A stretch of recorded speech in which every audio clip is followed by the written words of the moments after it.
Hey, crypto heads, it's the Goose with the Cryptic Paranormal Show. Super show tonight. Cannot wait to get into it. But first, as usual, right over there, you nice. How are How's you it doing? going? Pretty good. Pretty good. The kids are back in school, so it's great. Nice. Things are good. Mom, huh? Yeah. Get some shit done now, right? Right? So nice. Down there in the corner looking all tired and shit is Heisenberg. What's up, buddy? How's it going? I'm not All right. tired, man. I'm just excited. Oh, yeah. So everybody knows that's Heisenberg's excited face. Right. And then we got our special guest tonight.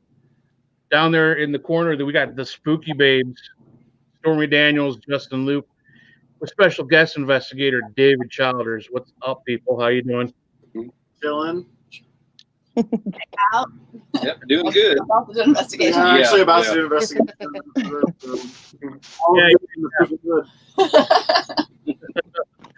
And then over there, we got Shannon Rogers. She was a last-minute add-on, but we're super psyched to have her. Hey guys, I'm glad to be here. I love them, by the way. So we're good. What's going on, Shannon? Awesome. Oh, you forgot Susan. What was that? You forgot Susan. Susan. Hi, Susan. She's very important. Yeah. Sorry, You will learn. Yes, she's awesome. Well learned. If you don't, you shake your hands. That's true. That's her go-to. Yep. Yeah. her name on the board, so everybody say hi. Everybody say hi to Susan in the chat room. We missed her. Oh yeah, she likes attention. It likes attention. So welcome everybody to the show tonight. We're super excited for our guests, and we'll get right into it. So we always like to start getting everybody's background story, like your origin. And I'm going to go ahead and start with Stormy because that's probably one of the more interesting ones that at least I'm thinking of.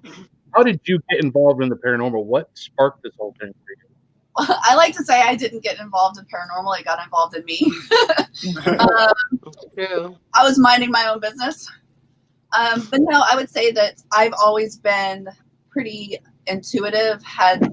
Now I've learned that everybody has these gifts, and I just thought I was a little crazy. I would all the stuff that normal people say, but it just happened at an increased amount. And think of somebody and they call, or what song's going to play next.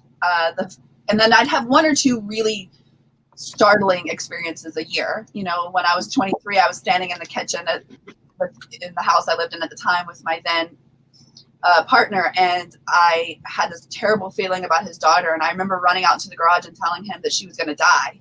Holy shit. A huge fight about it. He accused me of trying to get involved in his ex and him's custody battle. And I dropped it. And I was like, okay, maybe I just had this premonition. And 5 days later, she was dead. Oh my God. And Ooh. yeah, so stuff like that, pretty big things like that. And I just kind of put it away. And then I got really busy traveling. It was just busy. And I guess it's been almost 2 years ago. Now it'll be 2 years in March. I moved back to my home city. I moved back to New Orleans with my then boyfriend. And we moved into this house that was extremely fucking haunted. And all of New Orleans is haunted. We're in New Orleans right now. Right. Okay. And I said, I think this house is haunted. And he's like, well, everything in New Orleans is haunted. The house is over 200 years old. I'm like, yeah. And I'm from here and I know that, but this feels different. It feels stronger. And everything what is happening? Oh, remind me later. You're more sensitive to it now. Yeah. Where did they go? We're still here. I just lost I it. can see. We lost the video. Oh, okay. I'm like, you guys We are got coming you, in girl. clear. Yeah, we can still see you guys. I still see. I see. No, I know. I just lost it though somehow. Oh, weird. It's good. One of those right there, huh? Nope. No. Hold up 1 second. I don't know what happened. Well, they figure it out. No, we're not on that one. Yeah, we are. Sorry. We're on Safari, you said? Yeah. Okay. Okay. That's fine. Well, they're still seeing us. Anyway, so over the course of the guy only managed to stay there for about 5 weeks before he just completely lost his shit. But I mean, everything that you can imagine happening at a location happened at this one. No. We're having technical difficulties. What the I'm sorry. Yeah, you touched it. It's all your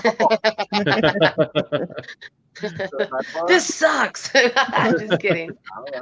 No, it was like that the other day. I was on a podcast and I couldn't see anything, but I watched it later. I'm like, oh man, they can see all that. Yeah, we can see you, baby. We can see you. All right, well, we just can't see them. Awesome. Can you- If you want to stop and fix it. You guys hear us okay? Yeah, we can hear All you right, fine. we can make faces now. And, in the house, there was like just a feeling of being watched all the time. Then we started seeing shadow figures, knocking, scratching, things breaking. I put cameras in the house. Dumbasses, it was on Google Chrome, not Safari. We could see you. Okay. I put cameras in the house and captured shadows, I'll let you hold her. All right. shadows, Wait, and I'm just fucking middle. like blood was running down the walls in one of the bedrooms, and I got it all on film. Like I got pictures of all of it. Yeah, just weird Holy stuff. crap. But mostly it affected the guy I was with. Long story short, he ended up just becoming a completely different person and breaking up with me. And I just continued to feel that way. But I never felt unsafe in the house. Like it just was strange. And Yeah. I tried to explain to him what was going on. Like he got held down in the bathtub underwater, and I mean, it Oh was my just gosh. and he accused me of being crazy and just making up ghost stories to get him back. And Justin actually was in that house as well. He'd been there. He had an experience in the house. I made a list of people who went to that home when I lived there, and there was 22 people who went there, and 21 of them had experiences. Oh my Wow. gosh. And these people don't know each other, and they were all very different. And when I decided to leave the house because of all of that, and they wanted to do some remodeling, the house got pissed at me. And the last probably 2 months I lived there, it turned on me, and I just became a completely different person. Like I had super dark thoughts. I was like cutting myself, which is something I would never do. I never thought about doing. Was losing time. My hair was falling out, and it ended up, and Justin was there for this because I sound insane. I started bleeding from the eyes and the ears and the nose, and I mean, he saw it. He was there. It was crazy stuff. Yeah. Oh my gosh. And so I tried to reach out to people because I didn't really know anything about paranormal investigating or Right. watch ghost hunting shows. But now suddenly I'm trying to figure this shit out. And I emailed a bunch of big name investigators asking for help, and nobody responded. And the last night I was there was when Justin had his experience. We were actually packing. He was helping me move. And he had something happen. I was like, okay, because he's one of the most rational people I know. And he was freaked the fuck out.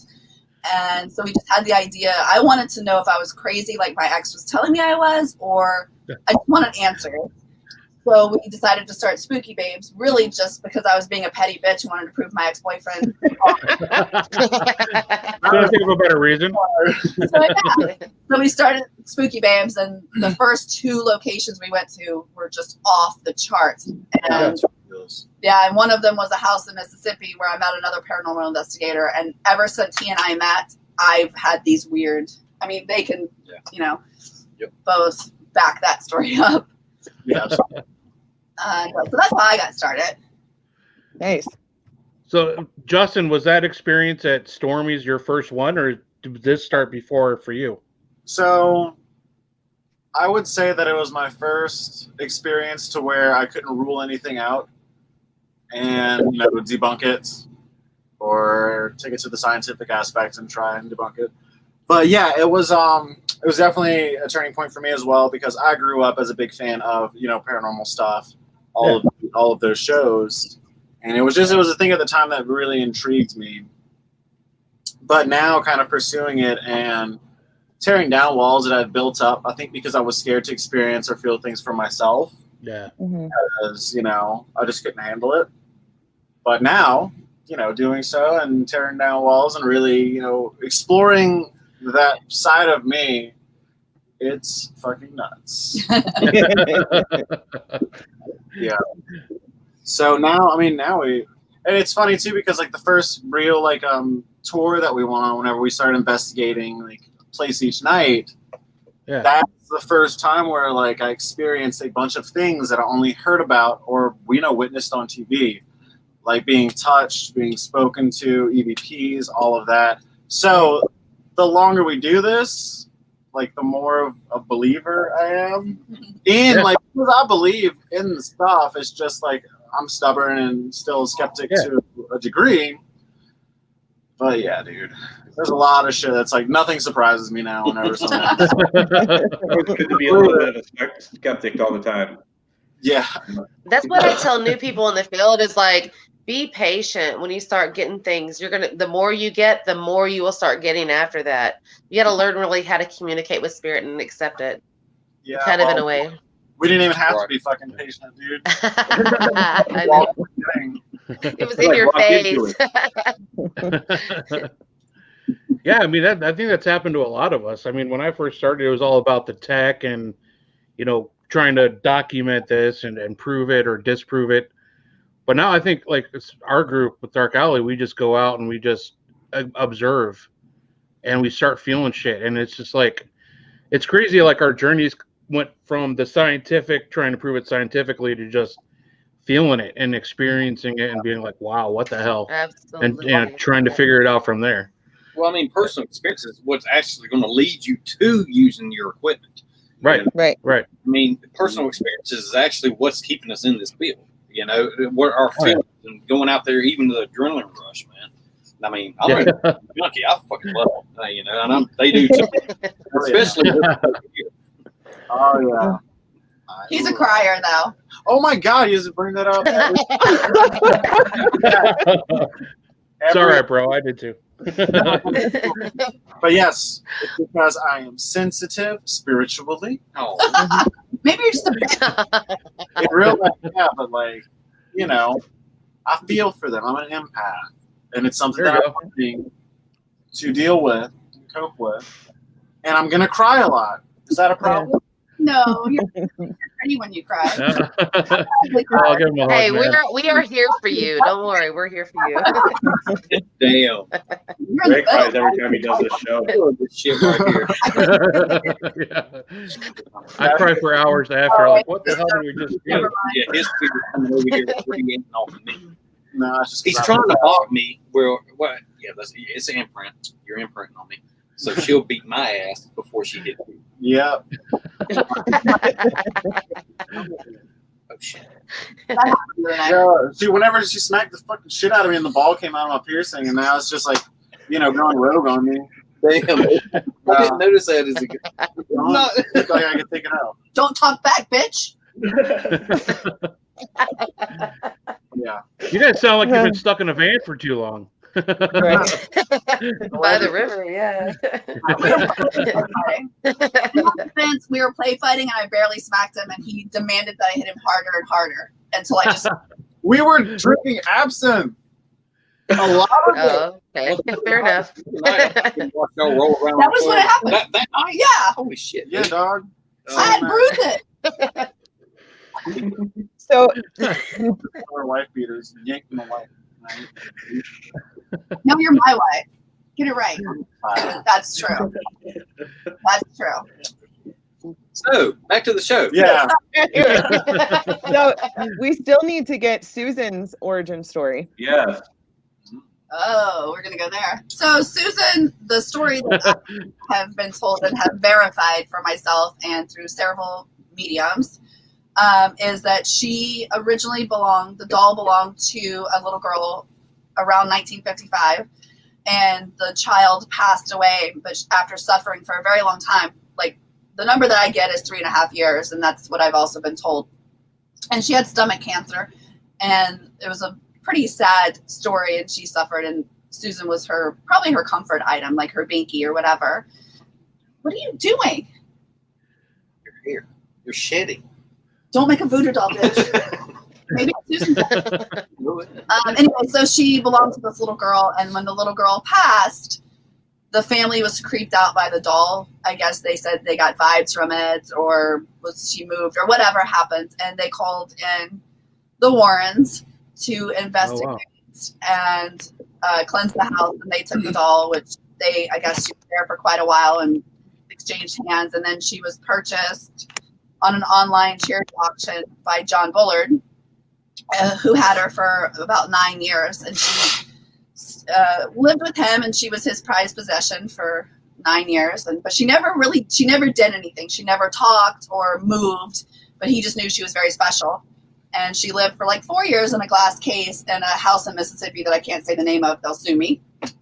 Oh, wow. And so that's where I met Susan. And the first night that I was there, John messaged us a couple days later and said, "Holy fuck, we have Susan talking," because he went back and checked the recorder because he was running EVP. And she talked to Justin, and it's a clear Class A, scary as fuck EVP. It's clear as day. I think I played it for you, Shannon. I'm not sure if I did or not. But Justin, I don't think you did know. So Justin is holding her, and we put her down because we ordered pizza. And Justin says, "Do you like it when I hold you? Do you want me to hold you again?" And she says, "Yes," clear as day. And now we have well over 20, 30, 50 probably at this point. Wow. Of just Susan.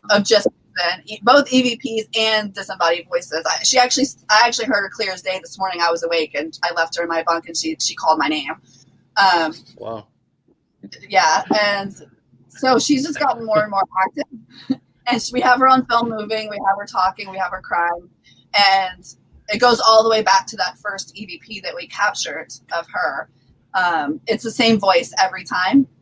And other people, have read her and stuff. And so she's only active if I'm present, which is strange because at first we thought it was about Justin because she spoke for the first time because he was holding her. But I was in the room. And David's heard her cry, like with our own ears. I filmed it on my cell phone because she was crying, and I walked in to find her, and she's sitting on a counter just crying. That was Oh my gosh. Yeah, it's a thing. And so John Bullard said that he knew she'd rather be with me, so he gave her to me. Not stolen, as some people say. That's true. She's not kidnapped. She's where she wants to be. She doesn't want to be put back in a glass and a house. She has to look at terrible people. No.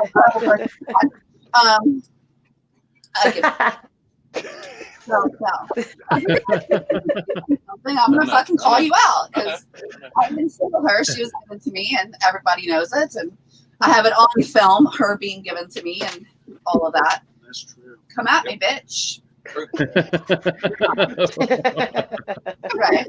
So now she's with me all the time, and Shannon was actually at an investigation with us, and I bring her and strap her to me a lot, and she likes it. Yeah. Some locations I don't bring her in. One of which was the Conjuring house. We left her in the car, and John actually agreed with that decision, and she ended up getting attacked. So. Really? Yeah, they were both with me. They could back the story up. One of the craziest things that's happened to us while investigating. Crazy story. Yeah. Yeah, she was, we left her locked in the car, and I'm a good mom. I strap her in. Justin actually buckled her into her car seat, and, she's strapped in the back seat in the driveway, and we're all inside investigating. And there were 6 of us, 3 guys and 3 girls, and the 3 girls were sitting upstairs taking a break, having a snack. We were honestly looking at our phones. Let's be real. We were looking at Instagram and taking. We were investigating. Yeah, we're in They the were up fucking there basement. playing. Yeah, we're in the basement. Bedroom house, balls deep in fucking Devil's Taint. I know. What? What house were you in? Anyway, Wait, where were we again? sorry. Yeah, we were down there. We were investigating while they were playing on their phone and all that. Yeah. Man, that's messed up. Dude. So we were all sitting upstairs, the 3 girls, and I was sitting on the couch, looking at my phone. And my car keys to the rental car were in my purse on the other side of the house in a bathroom where I'd done my makeup or whatever. Yeah. And all of a sudden, I jumped up. I heard her scream, "Mommy, mommy, please help me." And I jumped up, and they're like, "What's wrong?" And I said, "It's Susan." And I took off running. And I got about 3 steps to the door, and the car alarm went off outside in the driveway. And the keys were not in my pocket. There was no way that we did it. And you thought it, right? We all thought at the same time. They were in the basement. And I looked over at Justin. Justin looked at me. I was like, "Dude, we got to check on the girls." He was like, "Yeah, I feel it too." And we're walking up the steps, and that's whenever all hell broke loose. Yeah, they heard all going off, them in there screaming. we're like, what the What hell, the fuck? dude? I mean, it was like a connection, like, hey, look, somebody's in trouble. Yeah, it was It Susan. wasn't them, but I think it was she called. Susan. I think Susan called for all of us because Yeah. she's really close to, you know, me and Justin, obviously, and David. And I bolted out of the house. Everybody's chasing me, like, no, wait, because we made it to go anywhere alone. And I was like, Yeah. tunnel vision. And I got to the car, and the door was unlocked, and Susan was out of her seatbelt and face down on the ground, on the floor. Wow. Wow. It sounds like you guys had quite the time at Conjuring House. Yes. That place was intense. Yeah, I slept in the driveway that night. I was like, fuck this, I'm not sleeping in here. Oh, we spent Smooth with Justin. I slept in the car with Susan. children's room. I'm gonna be there in March, so yeah, they've been giving me quite the rundown on what to expect and don't do, like the refrigerator. Yeah. But- Don't raid the freezer. It's fucking We had a camera battery like catch fire. We had a camera Oh, dude, explode. lost footage. We lost footage. I had a camera explode, a light explode, a battery catch fire. Oh shit, yeah. Yeah, the battery for the camera, the light, Yeah, the LED light, dude. I mean, it just started smoking and shit. Oh my Holy God. crap. It was wild. It was wild. I mean, this is expensive LED light Yeah. that you put on camera. It's not no AA and AAA and all that. This is a battery pack on it, dude. my cameraman Barrett got punched in the back of the head. Yeah. He almost yeah. quit before so Justin and I came a couple hours later because we were in Salem getting tattoos. So we sent the crew, and Dave and everybody went ahead and, you know, got everything set up. And before we even got there, we were still getting tattooed, and I got a text message from my cameraman, like basically like, "Fuck this, I'm gonna quit." I just got punched in the back of the head. And he's not a small guy, and he's pretty tough. And I mean, it rocked him. Shit, It you actually hurt him. and you almost got pulled down in the well. Yeah, I almost got dragged in the Shit. well. I mean, the whole thing was It'd be on the episode. yeah, we got it all on film. Yeah. You'll hear about. You see the rest on the episode. Yeah, it's But dude, one funny story that you won't see on the episode is the scariest or the most startling thing that night. So remember, we were fucking sleeping, and your alarm went off. You scared the shit out of me. And you were like, "Who took the alarm?" Because I was too scared to get up and do it because it was on the other side of the room. Yeah. And dude, it took you a fucking hour and a half to actually get up and do it. I don't remember doing it. I know, because I you really didn't. I was actually enjoying spinning with you. I was okay. nice I'm and gonna warm ask the and question that everybody's dying to know: Who was Big Spoon? Who was Little Spoon? I was Little Spoon. shit. I was Big Spoon. I was gonna ask, like, what was that night that you like offered to pee to make everybody warmer? That was me and him. That's like, okay. Oh my god! It was cold, Dude, bro. it was so good. so fucking Yes. cold. It was freezing, dude. That was the location. We were originally scheduled to be at another place. I can't think of the name of it. The Oliver House? Yeah, but I think- COVID. Yeah, and so they canceled like the day before. We were already up in Massachusetts. It was actually that day. That day. Yeah, it was that morning. Yeah. We were still at the Conjuring House. We were, loading up, and I got the message that they had decided that they were going to shut down completely. So they canceled us and refunded me or whatever. But now we're up. We're all up there. We've flown up. We have all the gear. I have a film. Really? Fucking knew it was gonna happen, dude. We had a film crew. I have these guys. I didn't do it. You always do it. I did it. I have to pay my crew. Dude, get your junk out my face, Right. bro. I'll put it in your face, brother. Smackdown Raw. Stop. Anyway, So how are you guys? We're good. Oh my goodness, my headphones are off. This is my life. This is what I deal with all the time. Never. Oh yeah. Susan always judges me. I've been judged my whole life. I don't Anyway, know. so we didn't have a location, and I have to pay my crew, my lighting guy, my sounds guy, my cameraman, no matter what. So I was like, well, we got to do fucking something. We don't fly out for another day. And it was John Huntington from Conjuring. Yeah, John, yeah. He actually hooked us up with a place in Vermont. Oh, boy. It was only a 4-hour drive at Wilson Nice. Castle. So probably one of the most beautiful Wow. locations I've been to. Sorry to interrupt, but he said John was his boy, but he couldn't fucking remember his name the other night on the show. Remember? No, I didn't recognize his name because he was wearing a beanie. He's such an asshole. Anyway, Do you want me to tell the story or not? Sorry. Which story? No. Yes, please.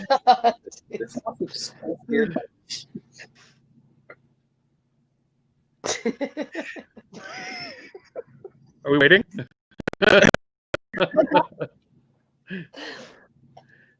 I love you guys. Justin's very ticklish. No! Yes! You don't make that public knowledge. He is. Fuck up, Shut up, Dave! Shut up, Dave. Shut up, Dave! Anyway, Can confirm. That's why you're speaking about bunk tickling me, Dave. Yeah, that's right. that's creepy. Yeah, it's That's, fucking creepy. you me too Justin, while he's in his bunk. Hashtag me. Hashtag pound me too. No. But anyway, I'm not ticklish. Oh, yes, he is. Very. Dave. So Justin's ticklish. Dave pees the bed, apparently. No, he doesn't pee the bed, but he does scream in his sleep and wake up the entire fucking He does. Oh, shit, he really does. That's This scary. is out of control. You're funny. Phil. This has got like a Dr. I Phil love it. family vibe now. Right. I can confirm this. I was in my bunk. Okay. Hi. Damn it, Dude. Justin. Well, you see. Anyway. Hi. Here, look at that. Hi. Hi. Okay. So I can confirm this because for some reason I was obviously up at that time, so he didn't wake me up. And I think Justin was either up or he. No, it was No, not. everybody was asleep. Except me. But he screamed awake, Like a girl. and then and then we all paused for a second. We were all up, and then me and Justin, after like 10 seconds of waiting, just go, "You okay, bud?" Yeah. And then David's like, I'm so sorry. And then Dude, I don't remember any of it. Only thing I remember Joel looks up he's like, you didn't fucking scare me. Yeah. down, and Joel's like right there. He pops his head out. It didn't scare me. I was like, okay. Yeah. There was like 8 people on the bus. So the bus, Yeah. we have It was 12. packed. Yeah, it was packed. We have 12 bunks, and there was Wow. like 8 or 9 of us on the bus. Yeah. Maybe, 8 or 9, because you were here too. And it's like 4 in the morning. We get investigated for a couple days in a row, and everybody was sound asleep and just like. I didn't know that that pitch. Dude, I did. It was good. Oh, yeah, no, we It was know. like my balls were in my throat at the Yeah. time, dude. And it was like, I sat up so fast I hit my head. So then I screamed, and everybody's like, oh, and nobody, like, we didn't know if something was on the bus and attacking him. So we're Right. out. So it took a solid, she's right, it took a solid like 30 seconds before anybody did anything because we didn't want to draw attention to ourselves in case he's getting like, and then finally Survival mode. dude, I it's think messed up, bro. Justin and Kate are like, you all right, bro? Yeah, it's messed up. This is the exact how me and Justin were like, "You all right?" Joe, it makes me want to smoke a cigarette. Oh my goodness. Yeah, right. After it happened, it was like, yeah. Like, And then next thing you know, like I said, Joel looks up. It didn't scare me. And then they're like, "You okay? You okay?" He was okay. Scared the shit out of me. So yeah, then we did the Wilson Castle in Vermont. Yeah, which well, we weren't supposed to originally be at Wilson Castle. We were supposed to be at another place that was like an actual bed and breakfast. Yeah. And we Okay. know because we weren't prepared that Wilson Castle has no heat and no Oh yeah. bedding, no whatever. You're supposed to bring sleeping bags, and you know the only heat in the entire house was the fire stove in the kitchen, which we spent 90% of the night huddled around. It was like 25 degrees. It was so cold. So we didn't know that the beds were fake. They were cardboard. Oh, geez. We all like picked a bed and were sleeping. At one point, he wanted to go back downstairs to get his phone charger, and he made me get out of bed and go downstairs with him because he was afraid. So he was afraid. So he made me go down to get his charger with him. Got back up. I just started to warm up again, and then David's like, "I have to pee." I was like, "I'm not walking you to the bathroom." And then he goes, "Well, if I just pee here, we'll be warm for a second." that's what it was. Okay. But location is awful though. It really was beautiful location, man. Yeah. There was one part which actually was off the record, but I do have to tell this story. You remember the midstream? Were you out there whenever I did the midstream pee reenactment? Okay. Were you out there whenever I did the midstream pee? Yeah. I was with, well, because you insisted that I go outside with you so you could reenact it. Well, But no, yeah, I mean, at least kept your wiener in your pants, but you wanted to walk through it. all right. Yeah, I almost didn't make it back inside, and it was still hanging out. But when I Yeah, Tony. around the back of the castle where it was dark, where you take a leak and this and that, and you while I'm teed back on the there, fucking building. dude. I mean, I left the trail, but I was back there. Okay, I have to and where? But here's the thing: he went out the kitchen door. So we were all, like I said, we were all sitting in the kitchen around this little wood stove. It's the only heat they had. The only heat, so we kept going in there and like warming up by this like very old, like a wood It's a wood stove. Yeah. like and so we're sitting there and there's a door. This is why he didn't go to the bathroom, because I would have, but he stepped right outside the back door to go to pee. Yeah.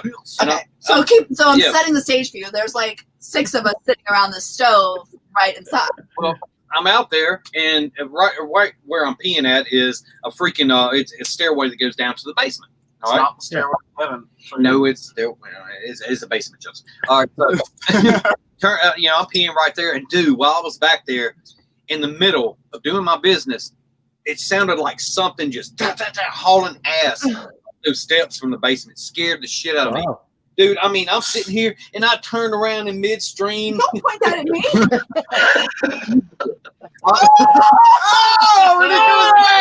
That was sick. I like the flinch though.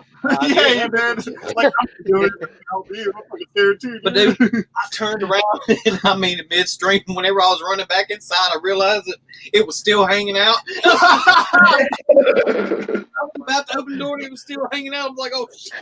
Oh my god. We go outside. Yeah, then he made me Justin and Barrett so he could reenact it. Barrett was in there, dude.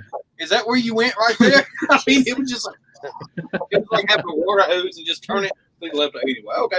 So back to the show. I'm not. Wait. So the castle's beautiful. Right? So yeah, what's the castle? Fucking Don't pee outside. Yeah. It doesn't like it. Now, did you guys just investigate there, or did you actually film an episode? We filmed an episode. Yeah, we Then it was really good. It wasn't it wasn't really that active. It was more of just hang. It was kind of like a segue into whatever we were gonna do next, which this is the thing that we're doing next right now. Yeah, right now. Oh, you guys, yeah, that's right. You guys are on location. Yeah. And this tonight's really cool because we're in New Orleans, which is me and Justin's hometown. Nice. From here, but the place that we're investigating tonight, it's never been investigated before, and the owner hit me up and said we've got a lot of really crazy shit happening. And ever since he told me that, I've been telling. I'm not freaked out, but I knew this was going to be an intense night. We haven't started yet, and then David actually took off work and drove down to meet me and Justin because I was like, we're going to need some help on this one because I think it's going to be super fucking active. I was already tapping in. We'll see if I was right about some of the stuff I was getting, but I was like, they want to talk. And the weird thing about it is we're less than a quarter of a mile from my super haunted house that's here. Oh, wow. Oh, wow. So it's all in the area. So I don't know if that's connected or not, but we're going to find out. But now we're storming your home. Yes. It's we're starting to investigate places that haven't been, that people are reaching out to us. Justin and I did a residential case last week, and we have another one coming up.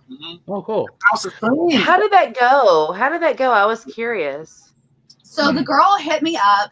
I've known her. We're not like really good friends. We know each other from the horse world, actually.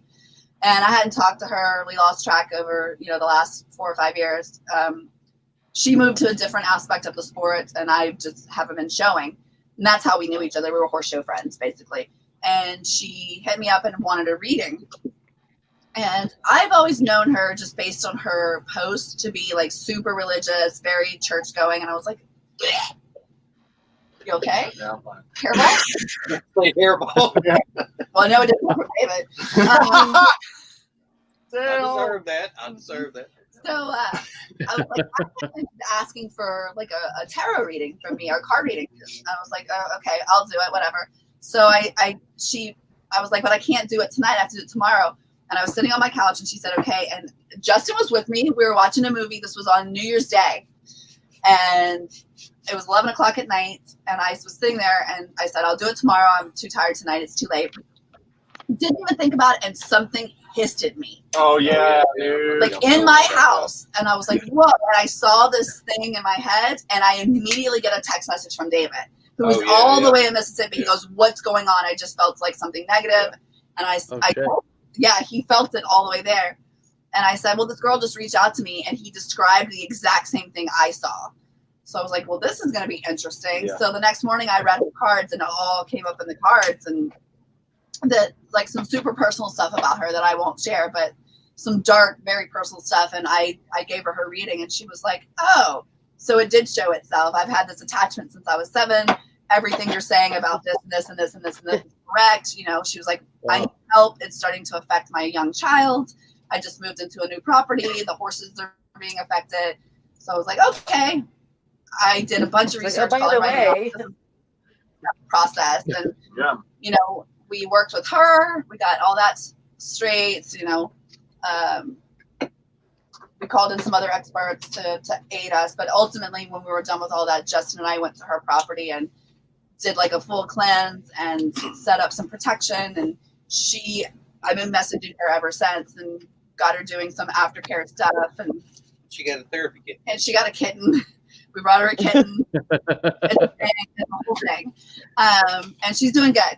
Yeah, that's awesome. She is doing good. Yeah, she said this thing has been with her for, I think she's 25, so it's been with her almost 20 years. And she says she's never felt it not with her, but now she's like, you guys did it, it's gone. And she posted about it and wrote a testimonial, and some other people have reached out now. So apparently that's what I do now. Why? Way more fun when I got to never mind. You out. Always does. Like, why did this thing become so negative all of a sudden? If it's been around her that whole time, it's always been negative. It's always been negative. It's not that bad. That's not my place to share, but it's always been negative. Okay. I think her reasoning for reaching out whenever she did was just because she was sick of it, and her daughter, and she knew you could potentially help. And then we went and we kicked some ass. We kicked some ass. That's awesome. Walked in horse shit. Justin got to pet a horse for the first time last week. Hey, Melissa. I said, like, he was like, we have a horse pasture. I was like, yeah. He goes, they're so big. And the horses came up, and he's like, can I touch it? I was like, he's like, I've never touched a horse before. I was like, how have you lived 24 years and never touched it? So he's all like, it's like, so crazy. I mean, to me, that's so boring because I've been competing and riding since I was 11. They're so big. Yeah. Right. We got 3 horses. Did you have 3 horses at your house? Yes. Are you fucking holding out, dude? Yeah, there were 3 horses. You could have got on one. Could have went to the barn. Yo! Storm didn't tell you. No, Storm's holding out. Didn't think they wanted to pet a horse. She did, yeah. Well, next time we're at your house, I'm riding your horse. Justin, you've been with me almost constantly for a year and a half. You're my best friend. You've never shown any interest in going to see any of my horses. Until I touched one for the first time. Oh, and now you and Susan both want a fucking pony? Great. Pony, I want a pony? Miniature horse. Miniature. I'm going to have to get you guys matching horses, but Susan gets like a mini and you get like a... Get David a unicorn. Dude, I'll take a unicorn in a heartbeat. Oh, dude, there actually is an article that I'm in about finding a unicorn. Just like the Sasquatch articles? You call me a unicorn?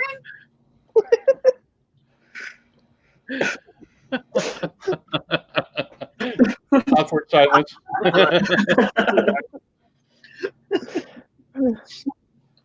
Oh my god, fuck you guys. You guys can hold each other. Apparently that's a thing. Hey, Donald. Hey, Melissa. Hey, Elaine. Just keep on seeing stuff pop up. You gotta say hey to the peeps. What's up, peeps? Peeps. Peep, peep. Lil Peep. Oh, R.I.P. Lil Chirp, Peep. chirp. We did have. We got a grasshopper? What do you know about grasshoppers? Nothing. Except that you are one. I'm not a grasshopper. You're an insect. Young grasshopper. You will learn the way. You don't even understand that joke because you're too young. Fuck Yeah, my dude, life. it's Mr. Miyagi. I've been watching fucking the Cobra Kai. Oh my god. Oh my god. But no, it's from Watch Karate the Kid. Karate Kid first, man.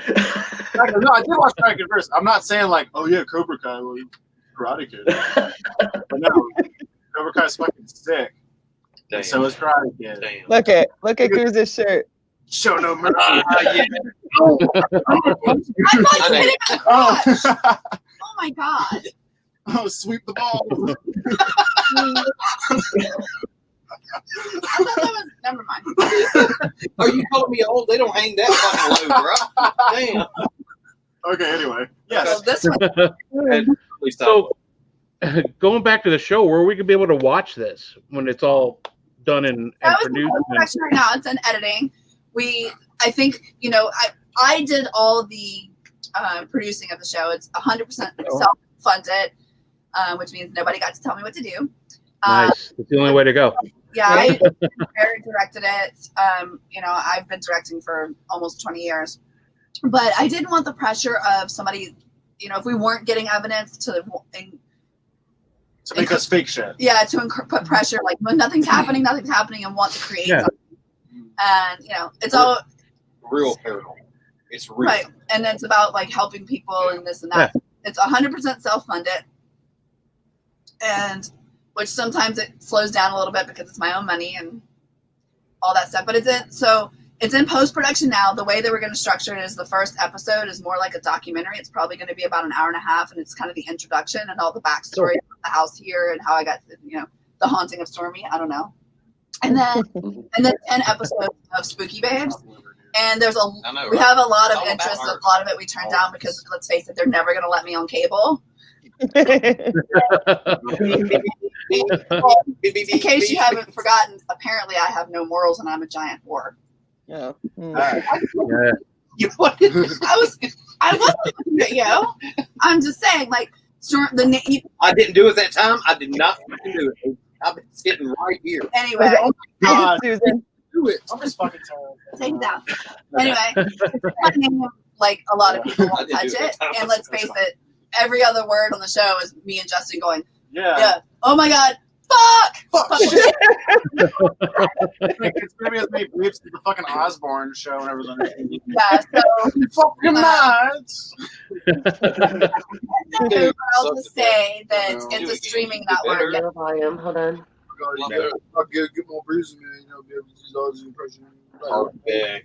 I'll tell you what. To be honest with you, I mean, Amazon Prime. That's where all the good shit is coming out now. Anyway, that's true. I've seen that because I am a fan who does watch this stuff. Yeah, but so we can't tell you where it's going because they want to be able to announce it, obviously. But it's a streaming platform. Oh yeah, awesome. Awesome. And actually, Is it if Disney you guys don't Junior? mind, Disney Plus. Disney Plus. What? What'd you say? What's so funny? He says it on Disney Plus. Oh, Yeah. dude. I'm a princess. You already are a princess. But like to the public. Oh, everybody's gonna know when the show comes out just how big of a princess you are. Well then, Whose pants are you wearing right now? okay, that's a cheap shot. They're her pants. Because they look better on me.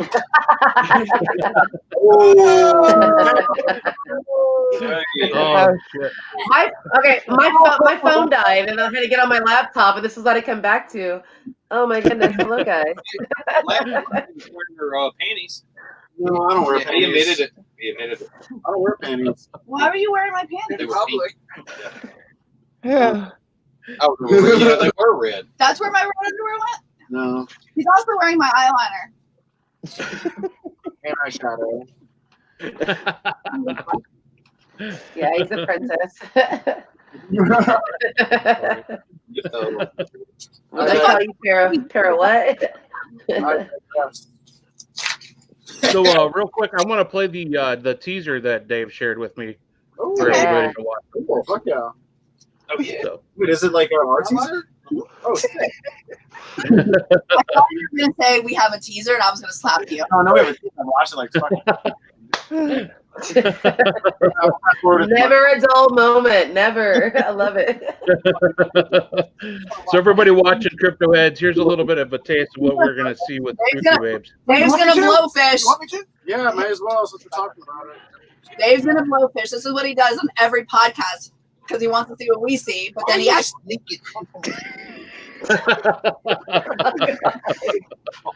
That's awesome. I love the visual. Fish in the tank of Finding Nemo.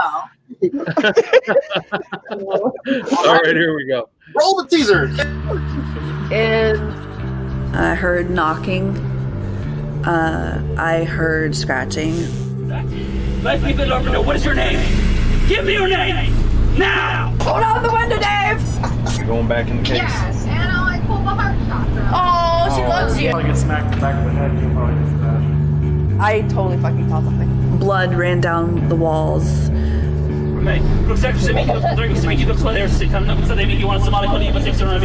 Anya, where are you right now? Tell me. Let me Lord know. Who am I speaking to right now? So that just sort of led me to want to prove that the things I was experiencing and feeling and seeing were real. So we had an idea to do a ghost hunting show called Spooky Babes. Let's do it. Let's do it. I really don't pick up in places until I'm inside them.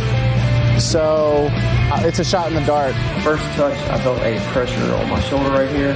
Then I verbalized it with Justin. I said, hey. There's a feeling that I get and a weird taste in my mouth. I know it sounds really strange.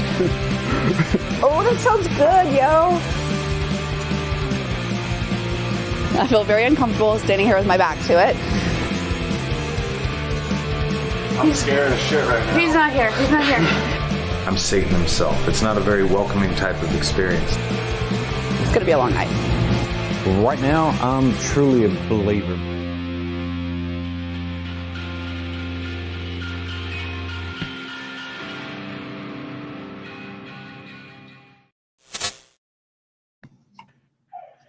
That was pretty sweet. And also, what we talk about? Oh my God, where'd that song come from?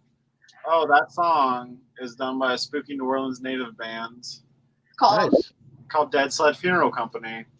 Yeah, I heard it's a good band. I heard they suck. Oh my God, yeah, fucking whatever, dude. My band. We did the song. Well, I did. My little brother recorded it. Yeah. You can actually. I'm gonna plug Justin. It's about time. Do it. Oh. I didn't tell you with what. I should plug you with a sock in your mouth, but I should fucking do. He's been singing. Oh, wow. You got 100% of my attention today because you're here. Oh. So I want to say I love the trailer, guys. It's freaking awesome. It's really, I was laughing the good thing I wasn't showing is part of it I was laughing. You know which part. Yeah. And the other part I was like, I really wished I was there in that moment. So that was cool. I liked it. Thank you for showing that. Absolutely. Well, thank you. But do check out Justin's band because they're awesome. They're called Dead Sled Funeral Company. Oh, yeah. And that song is actually my favorite song. You got to hear the version with the actual lyrics. And it's great cover music. Yeah. It definitely is good. We're I'll on pull it up. Bands Camp. I just put out an EP on there. So, yeah. Yes. It's definitely my type of music. I'll be checking it out. He can buy me McDonald's one day. Going to the dollar menu, babe. Mick loving it. So it looks like you guys are getting pretty busy with events and public ghost hunts and stuff already. What do you guys got coming up? Anytime soon, or what's going on with those?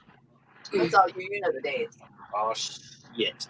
Yeah, basically, what we got coming up, well, tomorrow, you're here. Yeah. We don't know if it's going to be canceled or not because of weather issues. Tell them where it's at. So tomorrow, we're here in New Orleans, and tomorrow we're doing an event at the Junction, right, Justin? Yes, there's no Junction. It's in the Bywater for everyone who's local. Local, it's close to like Hank's. And it's a bunch of vendors. It's kind of an outdoor spooky market. I don't know. Cool. Awesome. A witchy market, like people always selling like candles and Nice. natural supplies. You have me a fucking crown? Oh my God. Oh my God. So So it's like a metaphysical event, pretty much, huh? We'll be there from 5 to 10, I think, and I'm doing readings. Awesome. And we'll have Spooky Babe stuff, and you can come meet us or whatever. And I'm doing tarot. Yeah, I'm selling merch. Yeah. Taking pictures of people, signing shit. Right. Saturday, we got the old Southern Funeral Home in Kosciuszko, Mississippi. I want to go there. That place is so amazing. Big shout out to Donna Martin. He's on here right now. Rebecca Martin. I've got to say her name because if not, she'll kick my ass. You delete me, I'll play. But anyway, yeah, going down there and we're going to investigate that place. It's going to be pretty cool. We got an event going. Have Storm's going to be doing tarot card readings there as well, and it's going to be a fun time. It definitely is. I mean, what do we have after that? I mean, Sunday we got the personal thing going on at the beautiful location that we're steering in. Right. Yeah. Great location. Awesome. Stacy's awesome host. Awesome owner. Justin. What? Oh, it's on there. Okay. In there, dude. What a horrible report. It's tour life, bitch. And then I guess our next, I have some stuff. We're going to be down in Florida for 2 weeks doing stuff. Hi, guys. Yeah. And then I guess I'll just go ahead and announce it. Should I? Do it. It's March 13th. March 13th. We are doing an local flyer soon. You can buy tickets and come out to the Nazareth Hospital. Oh, I'm going to put that in my notes because I didn't know that. She's like, yep. Yeah, and Mineral. I'll meet you there.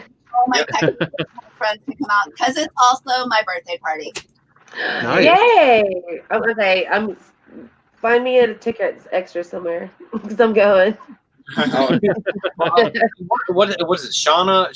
What's her name? Shauna, and like she has so many different profiles. I don't know what's her last name, and I love her to death. But Shauna is amazing. Yes, she is. Yeah, so yeah, she's just really a good person, and she's the one to contact for that. TexasScaregrounds.com. But yeah, that place is very intense. So be careful, not be careful, Stormy, but get ready, shall I say? Be ready because there's a lot of darkness in the upper level floors. A lot of darkness, and okay, good to know. Because we're doing 2 days there. Yeah, it's pretty crazy. I live like 40 minutes from there, so I'll see you there. Yeah, you will, because I can't wait. 'Cause I was there on New Year's. Like I'm there all the time now. I love it. Nice. Hell yeah. So unfortunately, we only got a couple minutes with the Stormy Babes crew left. If anybody, always get pushed aside. Hold on, you said Stormy Babes crew. I love that. Bam. What did I say? Stormy Babes. Stormy. Stormy is the babe of the show. Sorry, Justin. Stormy is the babe. Justin Babe. Is that better? Justin Babe? Oh no. He's upset. He's good night.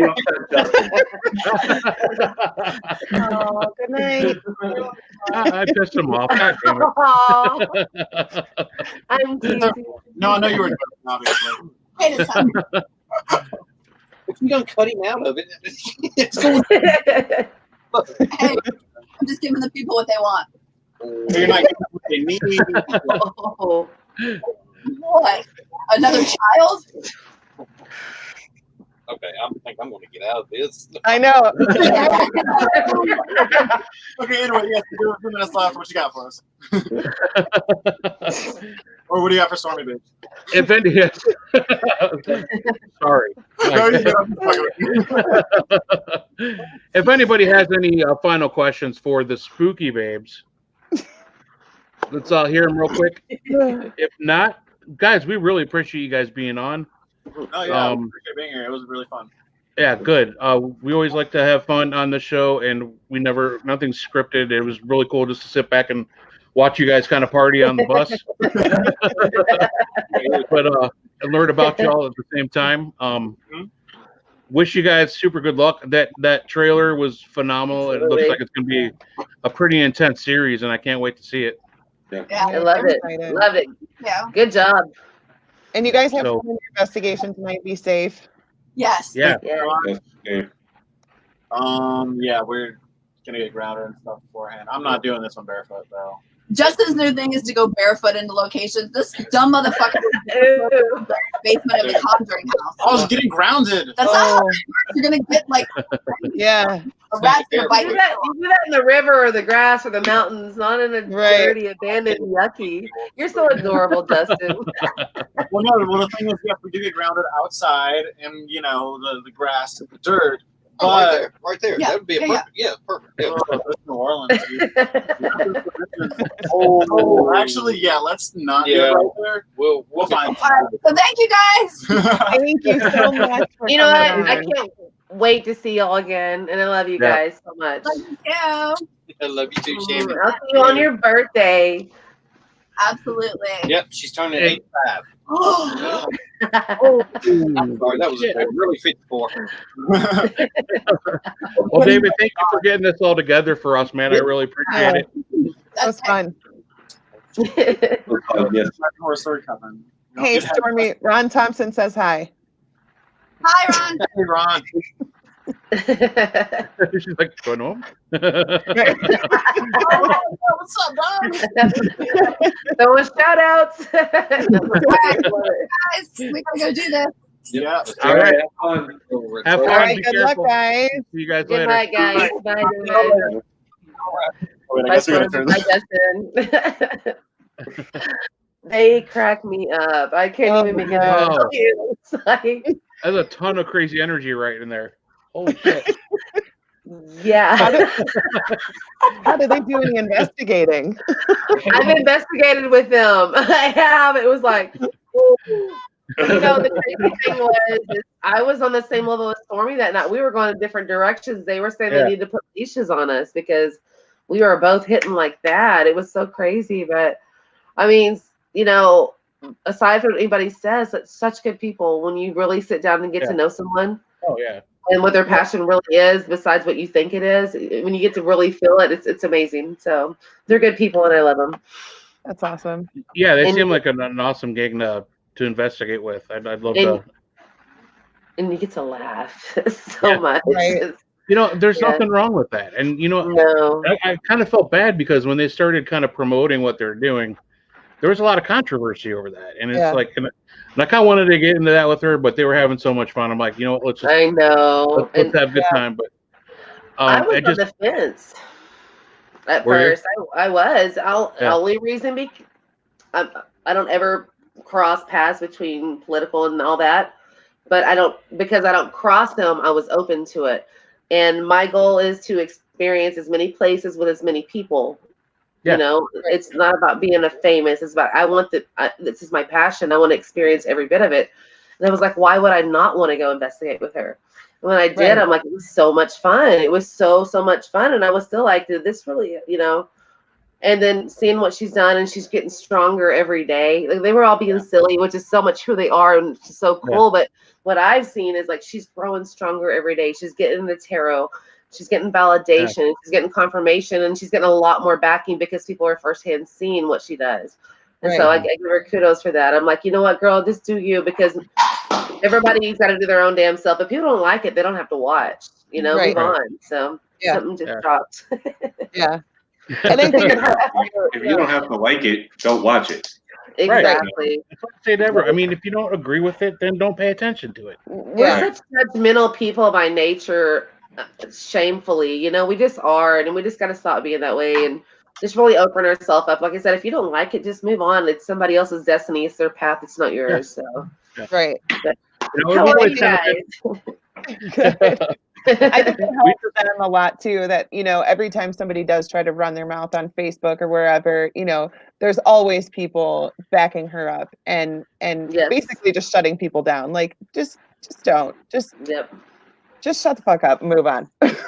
What's our motto? Like, don't be an asshole. Just move on. Yeah. Exactly. That's the big model. Don't be an asshole. Thank you. Right. We've been ending every show like that for the past couple of months. Yeah. And remember, don't be an asshole. Yes, don't be an asshole. Yeah. Except me. Well, you know, some You're people the are just quiet asshole at the moment right now. No. he was probably trying to find like his entry, like to get in a question or comment. There's It was not there. I know. I was going. You just watch the show and like go ahead, go. Okay. When we lost her video, I thought maybe she just decided to take a break and come back a little bit. Kind of like clear your head a little bit. Like, I'm not talking anyways. I'll be back. No, my phone was literally dying, and I was like, okay, we got to switch over. So I switched to my laptop, and I had to get my composure in a second. So I'm really glad to be on here with you guys, and any opportunity I have to be on with David or Stormy or Beth Allen or anyone, I'm always open to talk because that's how I don't want to know people. I want to build rapport with people. So right, that's what I told you earlier. Yeah, it's just it's important to me just to know people. That's a really good way to look at things. I mean, people get so freaking snobby in this field and so judgmental, and it's like I just want to be around people who have the same interest. Right. I don't care how they come at it or what perspective they have, because honestly, I'm open enough. I can learn from all of it, and I could take bits and pieces of everything and put it into what I do. Yeah, it's learning. But even if you don't agree with somebody, fuck it. We both like ghost hunting. You know what I mean? Exactly. Yeah, So, and that's what I was explaining to somebody too. Like, yeah, okay, she has a controversial past. Like, who cares? Like, that's the beauty of the paranormal. we all float down here. Nobody, you know, a lot of people don't even know what we do in our lives outside of the paranormal. You know what I'm saying? Like 24/7. Yeah. So just because she's been in the spotlight and has that history doesn't mean that you don't have history. So you need to shut up. You know, don't be running your mouth. If you were in the spotlight, people probably wouldn't like you either. So, you know, it's so frustrating when people run their mouths. It drives me crazy. I agree with Dan down there. Yeah. We need to get back to the fun. People need to get back to that fun. Yep. Yes. And there's been, I mean, a lot of times recently when I see people spouting out shit that makes me want to just like back away from it and just be done. But I know. I can't. There's too much. I got too many questions I need to answer. Right. Too much fun yet to be had. And I can't let other people ruin that for us. Exactly. Right. I'm just trying to get started. I'm like, like really, really started, and such crazy times that I'm choosing this year to be the year of having fun. The year, like 2020 is going to be my year. That was everybody's going to say it. You know what? This year I'm just going to be openly forgiving. I'm going to be openly have fun. I'm going to focus on my passion. I don't even call myself an investigator anymore. I'm a passion pursuer. I'm just going to focus on that being so important to me, and nobody can take that away. And I tell my team all the time, I'm like, you know what? No matter what you do in the paranormal world, your personal world, your work, be a good person, because people will try to be ugly in this field and have things come back on you. But if they can't validate it, it don't matter. They can talk all they want. Right. It don't matter. I have good people on my side. So like, you know, we're good. Yeah. So. Yeah, I agree. And hi, Dan. I love Dan. Dan and Connie are just amazing, and I'm going to be up there with him on the 6th of February at Old Park Hotel. Do y'all know Dan and Connie? No. I you should. You're amazing. No, if you haven't just recently became friends with them on Facebook, so their hotel they have is an old brothel. It was a brothel, schoolhouse, brothel. I mean, so many things over and over again. Circa 1886. It is highly active, and it's a very interactive experience. Plus, they offer rooms almost like a hotel. Nice. Like check out in the morning, and they interact, and it's just the whole place is a mecca of awesome activity. You get a mixture of so many different levels of fun. So, I highly recommend it. I just recently started hearing about that location, and it's become pretty popular pretty quick. So they must be doing great work down there. Well, I mean, their story, I mean, I would love for you guys to actually make communication with them and maybe get them on, because their story is amazing and they're great at telling it. But I mean, they just were drawn to it. It was an antique shop.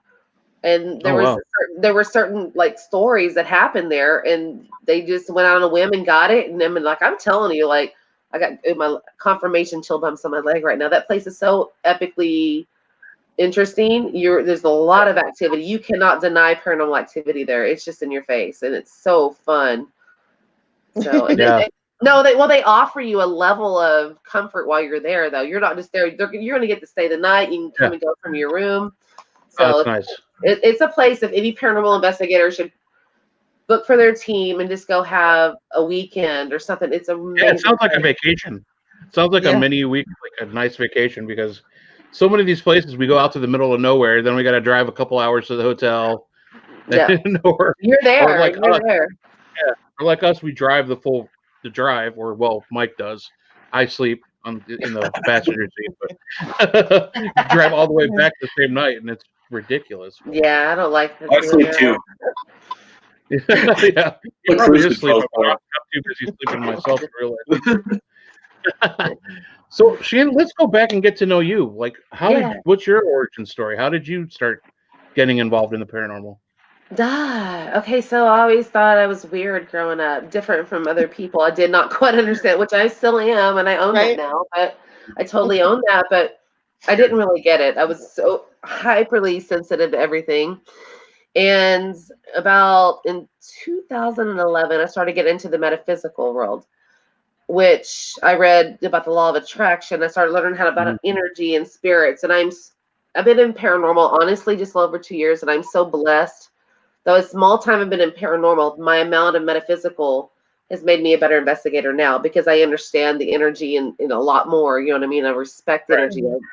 I get the whole realm a lot differently than a lot of people do, and so like I when I was in Colorado, I would take all kinds of classes. I went to taking a seance class, and when we got there, like I bet you thought we're going to do a seance. We're not. We're going to learn about the history of it, you know.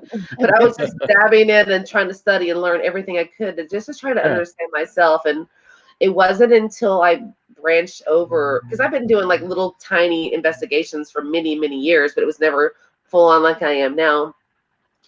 But it's just like it bled over into it, and such a passion I have now to be able to understand and communicate with spirit the way I'm able to. And there's so much to it. I just moved out of a house that I was in for 2 years, and that really, I've got some shows coming up just strictly about that house. I don't talk about it too much. It was pretty, right after I moved in, the guy that lived there before me there were friends of mine, they had a lot of their stuff still there. Well, his brother committed suicide right after I moved in. And it caused a big whirlwind of everything. And because everything I do, I mean, that house was like crazy insane. I'm talking elementals getting thrown out of chairs, legs pulled off the bed. 30 to 40 shadow figures billowing out of my 2-year-old's room. So there was a lot of things going on. So I started a paranormal apothecary line with crushed red brick dust. My own tar water. And I take a lot of pride in that tar water too. I got to make a huge batch again, but it's a lot of things I was trying to do. And during COVID, it was about the end when I moved out of there, and I'm like, what am I going to do now? What's my direction? And I already had started my team. And to get through COVID, because like paranormal investigating isn't cheap to do what we do. It's you make sacrifices, you find ways. And I was always trying to find a way. I didn't get the stimulus or none of that stuff because I was getting audited. I didn't know the 1099 got messed up. I didn't even know about. So I'm sitting there trying to figure out how I'm going to do everything, but I was not going to stop investigating because I was full in. Yeah. And I found out through a friend if we could get a hotel like the Ballinger Park Hotel. They have an amazing rate there, charge cheap for the people to come. It was a way we could do events. If we did those events, then people could book with us cheaply. We could have an event and would pay for it. And then we'd take that tiny bit of profit and put it on the deposit for the next place or pay it forward. And that's when I started getting into hosting events. It just kind of happened that way. And so now through doing all of that, I'm at a point where I have to decide if I want to work a regular job or if I want to stick to the paranormal, because I can't do both. I'm getting tired. My thyroid went out on me. So Oh, jeez. So I decided, like, yes, there's no question what I'm gonna do. I'm sticking to the paranormal. So I'm starting, I'm gonna stick to what I know what to do really good at is hosting paranormal events. So, like you have the haunted rooms, the Ghost Hunt USA. I'm not going to talk about any of those, but what I'm going to do is I'm going to do my way, which is quality over quantity, charge less, book less tickets, give them a really authentic investigation, hands-on, and they're all going to be with investigators in the field that are known. To kind of guide them and show them, not just the team that I have that's working it, but I'm going to have, featured guests to kind of, give them the real experience. So, charge less people. And that's what I really want to do. And I launched it yesterday, Paranormal Explorations of America. Nice. And my first event, this was earlier today. My first event was supposed to be at Beach Army Hospital. A military hospital that closed down in 1973 because the war was over. And I booked it. I was so excited. I got David on there. I got Beth Allen, Angie Mitchell. Like, I was excited. And then I got the message about 2 hours before I talked to you that the fire marshal came in and shut it down. So my first event when I released my new company, I was like, that's okay because it's okay because within that like little moment of disaster became a million blessings. So I've got like a million different other opportunities coming up because I have such good people in this building. But I talked to you about it. Well, we got this location. We're going to do this instead. So we're going to switch it over. But so that's a little bit about me. I'm a hot mess. I'm never claiming to be the most experienced, but my passion level and my sincerity towards spirit is there 100%. We're all learning every day. That's me. So tell me about you guys. Yeah, nothing here. Oh yeah, and I keep forgetting. And I am co-host of Beyond the Woodline. It's a podcast with Joe DeHoya. Okay, he is amazing. It is a Bigfoot podcast, but we talk about everything paranormal. And so he does like the cryptoid and all that Bigfoot stuff, and I do the paranormal stuff, and we just have a lot of fun on there. So I like Joe. It's amazing. If you guys haven't watched it, it's a fun show. Except for that one show where I couldn't quit laughing and I was so embarrassed. It happened. You ever get a really serious show and you get a text message and you're like, I want him to delete it, but he won't. It's like, we don't have serious shows here. No, it was one of those awkward ones, and I got a text message going, "Don't fall asleep, or I will what." Even talking about this. Sorry, Joe. No, it's so fun because I'll tell him, I'm like, he interviewed me, I would say, I don't even know, less than a year ago. And it was such a great interview. We had a good time. And then he started inviting me to come on. And then all of a sudden he was like, well, you're co-host or co-host. I was like, can I put this on my work experience on Facebook? He's like, yes. I don't want to overstep my boundaries. This is your thing. But then I'm like, hey, can we book this person? Can we do this? I was like, I know it's your show, but this is what I really want to do. It's he's so fun. He's so fun. I love him like a brother. If you guys would, I brought him to his first paranormal investigation, but he's also understanding in Bigfoot community. There's a lot of paranormal involved in that too when you're out investigating because you don't know what the land is. So he's an awesome person to talk to. That's awesome. Yeah. Does he lead Bigfoot investigations? Is that the word?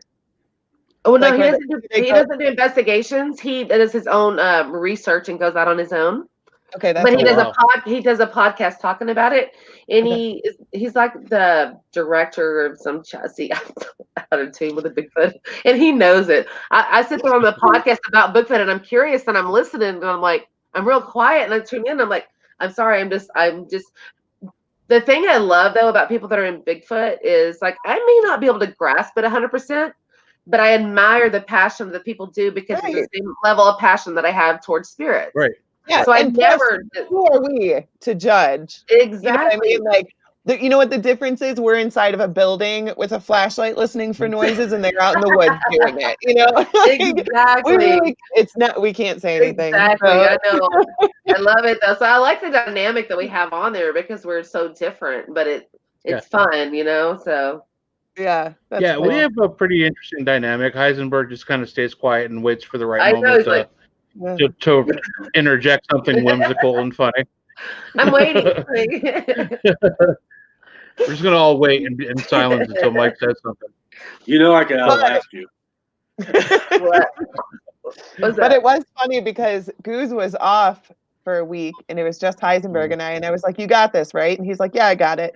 He totally gets on there like, hey guys, welcome to the show. He's, totally takes over. He's asking questions the whole time to the guests. And I'm like, who the fuck are you?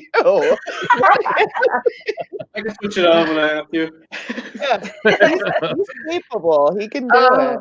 I thought about starting podcasts, and I'm like, no, I can totally go on with other people. I can co-host, but sometimes once in a blue moon, Joe will just disappear, and I'm like going like this.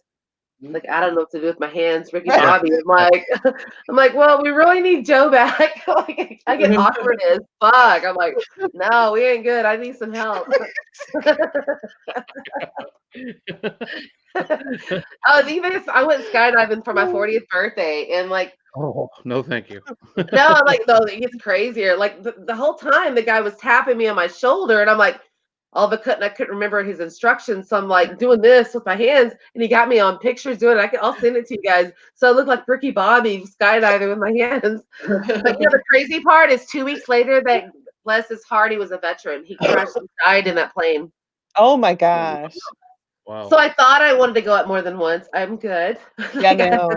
I'm good. I'll talk to dead people. I'm good with that. I'll ride in planes. I ain't jumping out of them. It's hard enough to get in them. Go back. I'm sorry. I interrupt you. Oh, you're fine. There's no reason to jump out of a plane. Absolutely none. Right. Well, a perfectly good plane, and that's the whole thing, is because you know what? It wasn't a perfectly good plane. Well, we're going up. I'm looking around going, this is like a station wagon from the 80s where you sit in the back seat, in the back cargo area. I'm like looking around and that kept going through my head the whole time. Jump out of a perfectly good plane. This isn't a perfectly good plane. Yes, I'm jumping out. And then that's just so sad though that happened. But that is weird. That is. But you know what? To give me an idea, I might go back and talk to the family about maybe, no, without being disrespectful, talk about going to his hangar and stuff like that, and because I know that's where he would be. I know it because that was his place. Yeah. All right. Turn it. $300 is bad for a place like that. Sorry, I went back. I know that was up there a while ago. Yeah, that's amazing. And it's $300 for the whole building for the night, and you get rooms to sleep in. That's amazing. That's a good deal. Yes, that's what I'm telling you. And you are treated with like royalty. They take good care of you. One of them stays with you the whole night, and you're free to come and go into your room. It's such an amazing place. Like I'm telling you, you don't get experiences like that. And it kind of spoiled me. So I look for locations that have that kind of feature, and you just don't find them. You don't find them. And they make their own soaps. Connie makes her own lovely soap. I love her soaps and everything. They got fresh linen every day. It's a fun place. Nice. And they got a lot of TV spots coming up soon. Oh yeah, talking about all that. Yeah. Dan did say something a little bit back. There it is. You will soon hear a lot more about the place. That's really cool. A lot more, and it's just go there. I'm telling you, I'm jonesing to go back. I haven't been there since October, and I was going 3 to 5 times a month at one point. It was and I live 3 hours away from the place. It's ever changing, epic fun. So just saying, if you want to fulfill some coolness, it's the place to go. Well, it's a little bit more of a drive for us. Yeah, she did. And I'm not trying to blow smoke up, and to be trying to brown nose, Connie and Dan. But when you meet them, their character speaks for themselves. I'm just telling you, as an investigator, if you want to go to a very interesting place to investigate, it's just everything's so interactive there. You're gonna get responses. You're gonna get activity. The spirit boxes light up. The vices light up. You might get pushed on the staircase. No big deal. Just hold on. There's a handrail. Use it. But yeah, I can't. He highly recommends the Old Park Hotel. Oh yeah, that's Dustin Garrison's area. Yeah. What's up, Dustin? I know Dustin. I've investigated with him a couple times. Awesome. And the cool thing is, I threw a masquerade at the. I like to do themed events when I host things, and I did a masquerade in Ballinger at the Old Park Hotel, and that was so much fun. So much fun. So everybody dressed up like corsets and masks and everything. It. That's I gave away amazing. free tickets to future events for like the best dressed man and best dressed girl. It was cool. It was fun. Yeah, that's really cool. Yeah, Mike and I used to attend a masquerade every year at around Halloween at one of the most haunted locations, supposedly in Akron, but we weren't allowed to investigate. That's one. It's one of those places at the Akron Civic Theater in Akron. They're probably losing money now. Yeah. True. It's a teaser. Like it's here, but don't do it. Like little side conversations with Mike. I'm like, I wonder if they'd miss us if we just happen to get lost, like backstage or. The bathroom. Be right back. I gotta go potty and get lost real quick. Right, you got all your equipment on you. Oh, this isn't the exit. I'm sorry. I thought it was a door. I just went through. No, it's a gateway. Stay away. That's so funny. Like you should have known when you had to go through a curtain to get back there. Right. It's a theater. It's fancy. You know what they might, if they can't operate like actually as a theater anymore, then they might let you do an investigation now. Yeah. Well, they would let you do investigation, but it was like $1,000. Yeah. Yeah, at least they're overzealous. They're overzealous. So that's when you got to get a proposal ready for them and show them what places are going for. Like, hey, Waverly's going for this, and you're worth like $300. Calm down. Like, calm down. I will treat you right. I will take good care of you, and I'll bring you more customers. But it's not that. Right. And I had to deal with that just recently in a location. Like, not so much. They wanted to. Okay, in Jefferson, Texas, and I'll put them out there. Annie Skinner's. I love the owner. They're amazing people, and there's a lot of activity there. And I was talking to the owner about doing an investigation there and maybe start doing like a monthly little small hosted event for them to bring them business and stuff like that. That's before Jeremy Jones opened up the hotel and got it live again there. But the problem is their hours. They're closed on Monday and Tuesday, and they close between 12 and 2 every other night. And I finally told him, I was like, there's just no way we can do it. And he was like, and I told him that the other night, he goes, well, I have to tell you something. What if I bought the place next door? And I'm like, because the place next door, every time I'm in that town, I'm like a kid and like looking at puppies in a puppy store, looking in that window going, I know there's spirits in there. I know there is. It's an old building, 2-story, massive. And I always look at it. So I was like, really, you bought it? And he was like, you want to go in? I'm like, hell yeah. Dude, we went there. It was epic. And I looked at him right away and I said, dude, we're going to do business like real quick. We're going to do business. So y'all be looking for that place. It'll be coming up. That's amazing. It's exciting. Yeah. So do you try to stick around the Texas, like Louisiana area, or do you go all over the place? Like, nope. Let me pull out my planner for the next month and a half and show you. Oh, wow. Okay.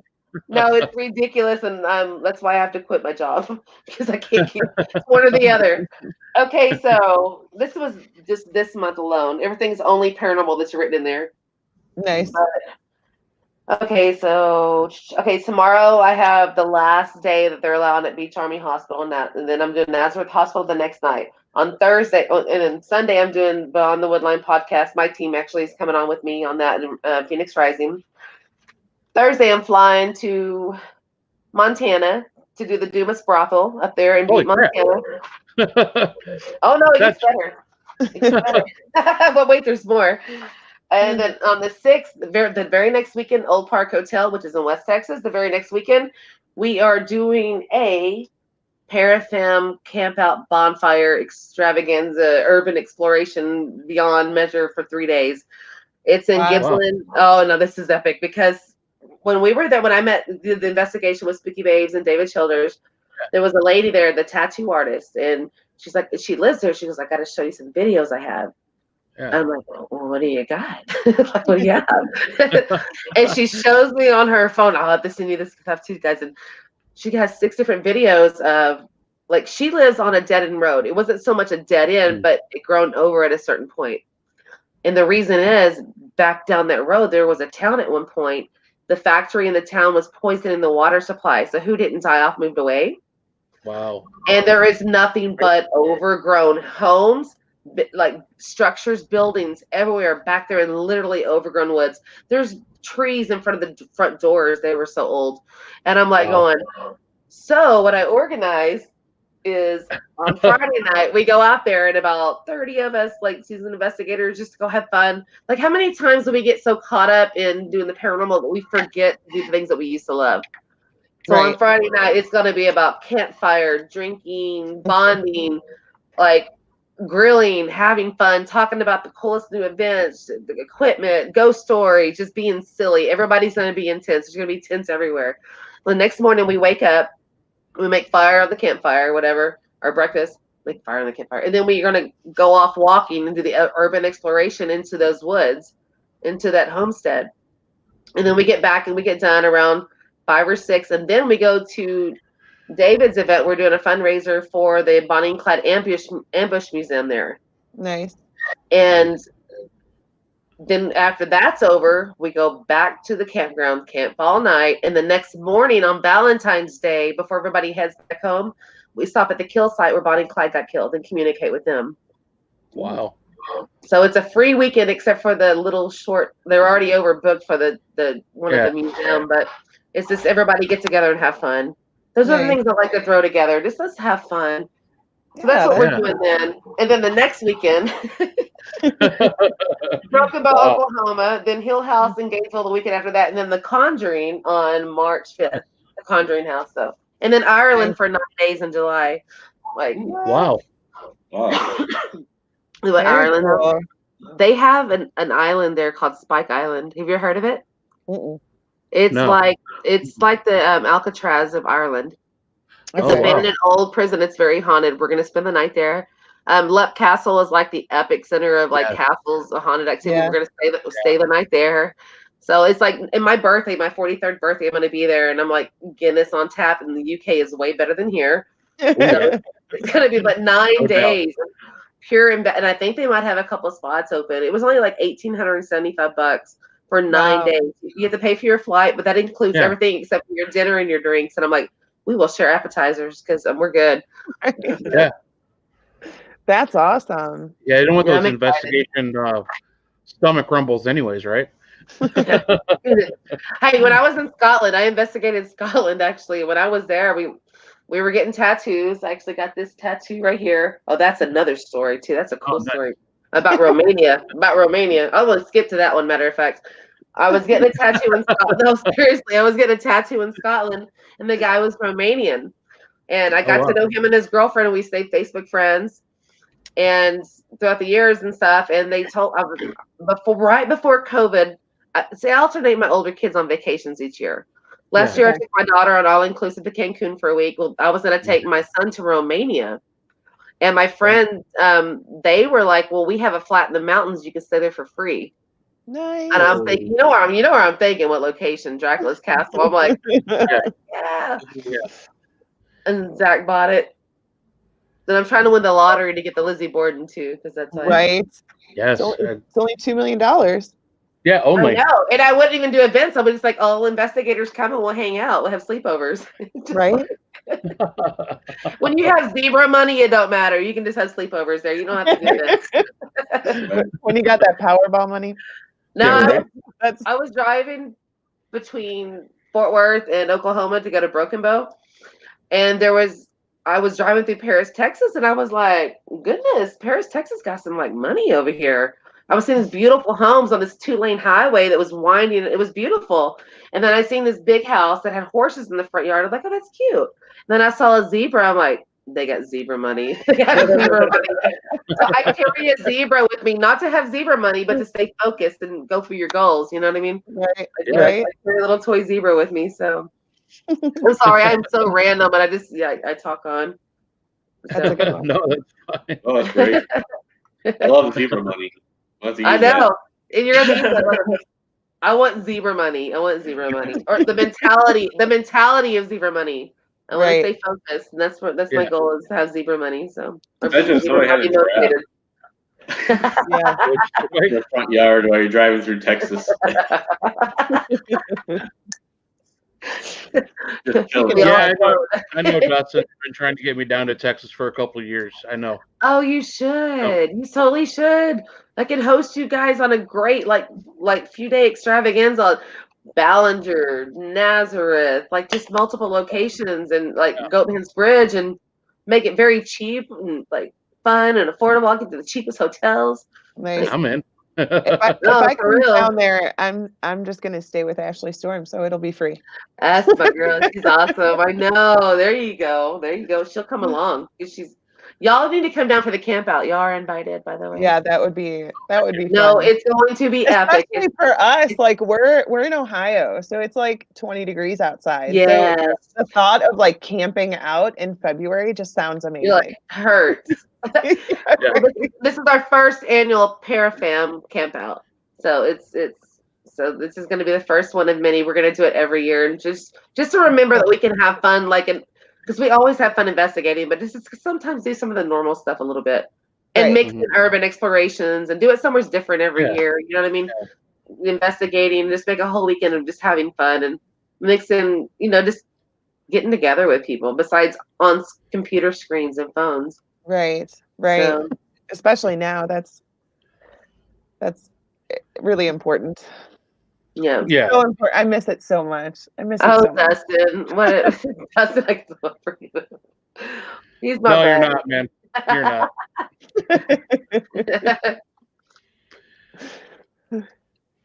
Thank y'all for having me on and chit chatting. David asked me if I would want to come on and hang out for a while. I'm like, I'm always down to talk to anyone. We appreciate it. Thank you. It's like either that or talk to a 3-year-old. I'm down. He's like, he messaged me like real quick. He's like, man, I didn't realize this was 2 hours. We got an investigation. He's like, I could do the first hour. I'm like, that's fine. I'm like, you're gonna leave us to talk to each other for another hour? Come on. Just stare at each other on the screen like, yeah, what's up? Yeah.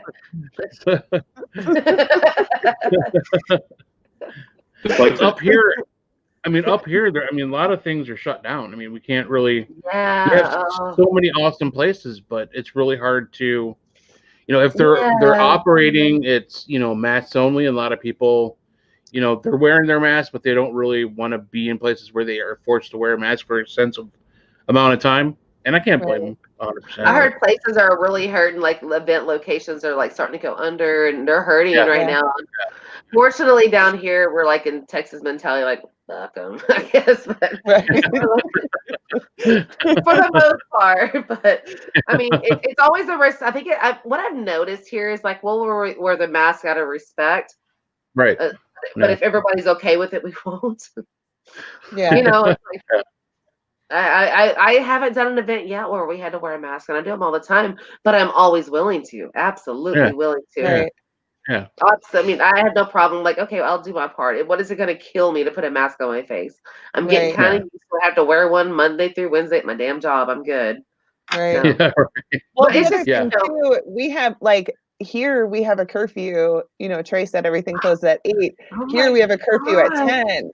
So what kind of investigation are you going to do at night? You know what I mean? You're like incognito wearing like black ski mask and like hoodies and stuff on the radar. Like you're going to get arrested for worse things. Right. Yeah. Or like Mike hazmat. Y'all are jonesing. Yes. Yeah. Well, I'm thinking about booking Brushy Mountain soon. I'm getting some intel on it because of my first event on my new company shut down. I was like, but I'm thinking about some really epic locations, and you guys gotta come out. They won't be very far from you, I guess, in that area. So just hang out because y'all seem like if you ever find yourself in Ohio and things are opened up again. Yeah. We got Madison Seminary. I know. No, Ohio was on my list because everything you hear is Ohio. I'm like, that's like the mecca center of like craziness. Yeah. Yes. What's going on under the fault lines there? Like, what's under the ground there? Like, what's going on? Because I'm like highly curious because there's a lot of activity there. Yeah. I mean, I don't know. I mean, it could be geology. It could be right. That's water. geology. Yeah. Geology and like we had a lot of Native American. And that's You know, highly, very, very, very, that's the thing about Texas too, is the native activity experience, elements, not elementals, but elements. And when you have all that kind of stuff, it kind of pairs together. But I'm always hearing about Ohio. I'm like, fuck, I want to go to Ohio. Right? Yeah. Sorry. Well, we got a lot of. That's like the only people that say that is paranormal people. Everybody else is like, why would I gotta go to Ohio? You're probably right, and not in a mean way, but you're probably right. But hey, where the cool people count, like you're in. But like I'm about to buy a camper, and I'm going simple. I'm going simple because I'm gonna make this work. So when I have people like come to Texas to hang out or investigate or doing my events, I want to be like, I want to have. I mean, like I'm going as simple as I can, as cheap as I can. Because I had a 4-bedroom house before all this, and so what I'm going to do is I'm going to have a bunk room in the back, a separate room that has 4 bunks in it. And then it's going to be me and my 3-year-old. And like, so anybody that comes to town, they have a free place to stay, barbecue, have drinks. I'm going to like put it on a place called Barbecue Ranch, where like on the RV park by the lake, they have like a barbecue place that has live music almost every night. Like it's like you can like a little golf cart and roll up there. So just enhances the experience of coming to Texas to investigate. So I'm just saying. Yeah. That's cool. I mean, I could put you in a tent in my backyard, but you're probably not going to like it because it's a little bit chilly. Just a tad. Yeah. Well, that's another thing, right? It's kind of like off season. Like Ohio has an off season. Yeah. Just that's so weird. freaking Like, well, we're doing Dumas Brothel, and it's going to be cold as F, man. Like we were supposed to do it in December. Oh no, there's built. No, Dumas Brothel in Montana. Oh yeah, it's Montana. I was like, but the thing is, I was like, I wish. No, we were going to be up there, and the thing is, we were supposed to do it in December, but we decided to change the event date because we have the opportunity to investigate with Mustafa. We're like, well, what the hell? Why not? We can change our flights out. And we got so lucky because of us changing our event and going to hang out with Mustafa. The place we were supposed to investigate, the pipes busted and flooded. And Dumas Brothel in Montana. So that would have been like a crappy night. In frozen cold, no bathroom there. You know what I mean? Like that would have been a horrible night. So blessings happen when you acknowledge them when they happen because So Thursday I fly out there next Thursday and we're gonna have fun. It's a live event. We're gonna go live and check out this area. It's the longest running brothel in history in Phoenix, in Jordan, from Phoenix Rising, organize all of that and everything. So nice. So we're gonna be freezing I actually got some winterized like bibs and everything. I'm gonna come out there like say marshmallow all the whole card. But we're going live, looking really cute too. Listen, you have to look on Amazon. They sell heated vests. So it's a vest. You wear it underneath your clothes, and it runs off a little battery pack, and it's got like a heater in between your shoulder blades, and like 2 on the front, and then 1 at your lower back. Oh my gosh, it is a life changer. Sounds amazing. But the spirits go F you and drain that battery. Oh yeah, they do sometimes. But it's okay, but you're better off. Yeah, I'm gonna try that. Yeah, exactly. We carry like 1,000 batteries. It's like the currency of the paranormal field is batteries. So yeah. I'm gonna check that out. Amazon. What do you look up? Heated vest. My heated jacket just came in today. Nice. Oh, you got one? Yep, I got one. Is it a man or a woman's jacket? It's a man. I'm on the up and up now. I'm excited. I'm in the know. I'm gonna try it out after the show, actually. Yeah. Oh, nice. If you wanna learn how to ghost hunt in the freezing cold, just let us know. We'll give you some tips. I'm gonna give you some tips because I'm a Southern girl. Like I was in Northern Colorado for 4 years and I loved it, but it's it's dry cold. Yeah. Texas, like people understand it does. Do what? I said my sister lived in Colorado and it was weird because it would like snow in the morning, but then it was always so sunny that there would be no snow. It depends on what side of the road you're on. One side is like built up in snow, the other side is sunny and flowers are blooming. It depends on which grid you're on with the sun. It was weird, but I love living there. It was fun, but yeah. So, but I'm going to Montana to freeze balls. So yeah, it'll be fun though. No, it will be fun. It'll be a really, really good time. I'm just like, my body's already hurting thinking about it. Like it's gonna be so cold. There's no heat in that building, and it's colder in the building than it is outside, is what we heard. Yes, that's how it is at Madison too. That's normally how it goes. Yeah. Actually, Tony was just bringing up. It was so cold. I mean, Denise, you know that Madison got so cold the walls were actually frozen inside. Yeah, I really need to add those pictures to the thing, to the dashboard, so I can show people. Yeah. Frozen. But yeah, oh my gosh, yeah. The inside walls were frozen. It was just ice all over the walls. It was crazy. Wow.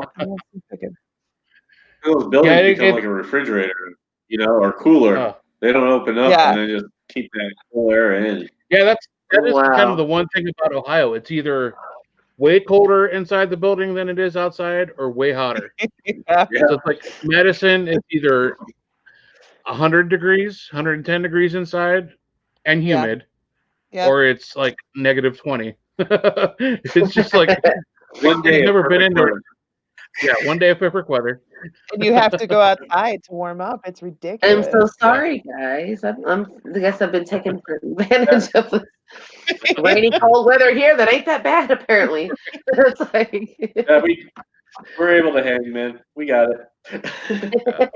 Especially now that I'm getting excited I'm getting excited because my girls are getting older, so I know as they get older, it'll be the opportunities will present themselves a little bit easier to do a little bit more traveling. Right. Now, Mike, you got a little bit longer. But I'm getting excited for that, and they're gonna be able to take care of themselves. Dad will get a little bit more time. I'm looking for a road nanny. I'm not even gonna lie, because this is my deal. I am almost 43. I have a 21-year-old, a 17-year-old, and a 3-year-old. And I found my 3-year-old is the education level of a first grader. And I'm not even kidding. He does like a workbook a day of like numbers, letters, words. He's learned how to read everything. Like, I work hard with him because mommy's gonna be on the road and I need someone to come with me to have fun. So we're about 19 to 22 to go like 7 to 9 days at a time. Go have fun. You won't get paid, but you won't pay for anything, kind of thing. Right. Not to be a nanny, just when I have a meeting or I'm on an event to like sit there with, because I hate leaving my son. I'd be gone longer if it wasn't for that. Yeah. I turned down so many opportunities because they're like, no, come here next. And I'm like, no, my child is first and I have to go home. I'm like, I'm happy about it, but I'm like, So that's what I'm saying. I'm trying to get this company off the ground so that, to make it all possible, because my baby's my life, the paranormal is my life, and it'll work out. So as long as I keep a good heart. Sounds like he's smart as hell. So I mean, by the age of 5, he should be running part of the business for you, like keeping the books. Doing my taxes, I do my taxes. He'll be your accountant, your bookkeeper, whatever you need. Yeah. No, I'm still not even kidding. He's literally obsessed with learning. Everybody's just amazing. That's good. Yeah, he's my star seed too. So. Oh wow. Nice. He's very gifted, and it just kind of freaks me out because he's constantly communicating with spirits and sitting on the ground and digging up rocks out of the ground. And he's like, he'll sit somewhere and go right here and just start digging up, and he'll pull a big rock up out of the ground. I'm like, he's my baby though. He's a hot mess. I'm gonna depend on mine to teach me technology stuff because he's already using a tablet and swiping and going. See, only thing I've done with him is on the TV, YouTube, ABC letters, number stuff. Mm-hmm. He doesn't watch cartoons, and not that I have anything against that. I just try to do it different and kind of experiment with him versus what I do with my other kids, because they're like grown-ups now, and I have time to play with it, like venture down. But I mean, he doesn't get on the phone or tablets or anything. But there's nothing wrong with that. I was just trying something different. But he's totally addicted to the YouTube ABC 1, 2, 3. He's like, change it. I'm like, fuck. Constantly. Yeah, it's like constantly because I have to get the Roku remote out. I'm like, no, not that one, that one. I'm like, fucking shoot me, please. You are going to learn how to use this.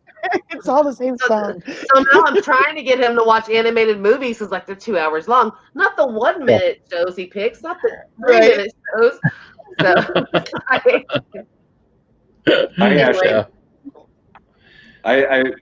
I'm flattered because you used my name, so. You what? Ashley's messing with me again. Oh, Ashley's awesome. Ashley's awesome, and I can't wait to see you, girl. We're gonna need to talk about booking very soon. Nice. I hope we get to. I think Ashley said she was coming to MadCon this year. She is coming maybe. to MadCon. Mm-hmm. Yes. Yeah. Yes. That's awesome. I'll get you, Ashley. Yep, coming into my state now. Trey McDonald had a question for us. Yeah. Any good stories using Spirit Box? Me? Yeah, I mean, definitely something that we have been playing around with. I was gifted a very wonderful Spirit Box by Jeff Fent. He built this thing for me. He built the cabinet years ago and just gifted that to me. And it's made out of part of it's made out of wood they found in Madison, so it's already got kind of like a spiritual connection there. So it was a super nice box, and I played around with it for years, and I'm like, finally just gave up. I'm like, Jeff, can you help me out? Can you put the insides, the guts in here and help me like figure that out? It's like, yeah, sure, dude. Just give it back to me. And a couple weeks later, I had this beautiful box, and it's got my grandfather's military picture etched into the wood on the side of it, like a memorial. Yeah, so I call it beautiful. my grandpa box. Yep. I like that box. That's personal. That's a personal offering to spirit, almost like to communicate with you. I like that. Yeah. And it's crazy too, because almost every time I turn it on, within the first minute or so, you hear, "Hey, Goose." Like, Hey, Goose. and it's usually the same male voice every time. Like, awesome. I'm like hoping it's my grandpa because I never met him, and I've always wanted to. Like, always kind of thought like, hope he's proud of me, or like he's watching over me. I feel like he is, but hearing that, it's like an older male voice. I'm like, yeah, I'm hoping it's grandpa. Fingers crossed, it's grandpa. But, it's grandpa. Right. And I can validate it. I've been with him when he turns it on, and it's clear as day. Yeah. Hey, Goose. I've learned a trick. I've learned a trick with using boxes. Daniel Cochran on my team builds an amazing box. It cuts out any bit of sweep or anything. You hear nothing but spirit, or you hear nothing at all. And what I've learned to do is take those sonic ears, and while the box is playing on an SB7 or an S box, I'll put the sonic ear on as well. And what's so funny is, I kid you not, you have to try just try as an experiment on your own. If you happen to get one, just try it out. Like, it's amazing. You get stuff before the box does, and you get extra stuff. I was just like, no fucking way. It's like EVP in real time, but like if you like have the headphones, you can hear both of them. It is so crazy because you can yell something out, and all of a sudden the box does it, and you're like. So just as a fun play around experience, cool. I recommend anyone try it because I've done it twice now. I'm like, that's crazy cool. Like it's awesome. I've seen someone do it. Go ahead. When you first said that, I thought you said sonic care, and I was like, I think of like a toothbrush. Beauty tip: wash your head. You got to get your dental hygiene in while you're doing Spirit Box. I know, it's in my car. It's sonic ear. It's like a little elderly device they use to amplify sound. Yeah. They're so simple. You can buy them used for like $40, $25, $40 on eBay or whatever. But I'm telling you, because when I was at Ballinger with Dan, we got so much stuff that night. It was because we were using both at once. And I was like, I want to get one of those. So my son asked my mom, my 17-year-old, he's like, I want to get my mom something for Christmas, but I want it to be paranormal. So she asked me, of course, I'm like, something affordable. I was like, you know what? I want that damn sonic ear. I want that sonic ear. And I got it. And I finally used it out at Goatman's Bridge as my own device with it playing. And I was like, we were asking the spirit boxes to guess names of the people, because there's everybody's floating around damn Goatman's Bridge. And so we got some attention to some kids there and like their names, and all of a sudden I started spouting them out on the head, through the headphones, and they were coming after that, the spirit box, they're like, yeah, that's our name. I'm like, okay, I found a toy now. It's just kind of cool. Something about working with both of them. I don't know what it is. Just if you get bored, try it out. Give me your opinions, message me or whatever. But if anybody's ever tried it, it was just something different. It was amplified. It's like your senses are so heightened because you have multiples and you're getting the same thing on both, but I don't know how to explain it. It was just like, it's like EVP and Spirit Box at the same time. Yeah. So I want to put cool. my speaker into it instead of my headphones and let it amplify and play at the same time and see, and then we'll be able to record everything that we're getting. So now that I know it works, I want to record it and see what we can get that way. Yeah, that's really cool. I know, like at Madison, when they're doing private ghost hunts in the Publix, you guys use the Phasma Box app. No, I'm not. I've never been big on the Spirit Box apps, but that one, Phasma Box, is amazing. Yeah. Oh, I've used it many times. I have it on this laptop. Yeah. Yeah. That's the only thing. The only reason I don't use it because my laptop is way too expensive, and I'm not carrying it around in a dark abandoned building. I got to get one of those like refurbished tablets or something like that. But I know. Yeah, but that was a good one. We did a lot of testing on that one. We used it for 2 years. I mean, I've been there 2.5 years, and we've been still just testing it all the time. Yeah. Well, we had Tim Woolworth on a couple months ago, and anybody who knows him knows he's like really into the ITC aspect of paranormal investigation, and he even confirmed that the Phasma Box is definitely a legit like Spirit Box app. So that hearing that come from him too was definitely confirmation for me that it's not bullshit. We had communication with a murder, rape, or serial killer in like around Eagle Mountain Lake here in Texas. We were getting straight up names and locations, and we're like, what the fuck? Like it was legit. Like you don't hear that. How do you know to say these names and locations and stuff? Like it was just weird. And like so I wanted to introduce my team to it. They're like, of course, everybody's like fascinated right away and sitting there like an hour talking to it each person. But no, the Phasma Box is like I'm a fan of. I got introduced to that through oh, hello. All of a sudden I went blank. I do that all the time. You're in good company. Fast and Furious. Chadlenberg. Oh, when I investigated with him, he's funny. He's but you know what? He's so high energy, but he's such a sweet person. His spirit is so genuine. He really, really is an amazing person. But that's how I got introduced to Phasma Box. Now I use the Echo Box as well and the Necrophonics, and I'm just kind of dabbling in those. What I like to, when I go to technology like that, I like to do that when I'm not getting anything otherwise. Because sometimes you got to switch up your routine or change it up or try a different frequency. Yeah. So, okay, I got to tell you something. You know those like hang drums? They boom, boom, boom. I advertise them all over Facebook like scammers are. I ordered. I think I got scammed, so I'm waiting on it. But what my thoughts were is when you're not getting activity, take that out and just send out some vibrations to the building. Right. And see if maybe some, activity. So I'm like, I've been waiting for a couple of months. I think I got scammed. Yeah. Sometimes we'll just, if things are quiet or whatever, we'll just everybody be quiet and we'll connect our speakers to our phone and just play some music. Especially at the building, we have, there was a lot of women who were uprooted by the Civil War. So what we'll do is play like Civil War. Yeah, so we'll play like Civil War era music or, hymns from church around that time or whatever. Oh yeah, yeah, we just play music, play a song or two. We don't say anything or have any devices on, and then we'll try again. And things usually pick up a lot when you do that. I want to go up there so bad. I'm so drawn. I'm like drawn to like northern and northeastern so bad. And I'm telling my team that like I've got to go spend time up there, and I'm starting to. Yeah. I don't have daddy warbucks or zebra money, so I'm like I'm getting them. But I believe I will be there, so it'll happen. Yeah, once you get up here, you don't need zebra money. Like most of the places up here are really affordable to investigate. It's not bad. Traveling and all that stuff. Right. But like I do it every weekend. And sometimes it's cheaper to get on an airplane than it is to drive. You know, it's just it's Right. so weird. yeah. So, Especially now, since airfare is so cheap.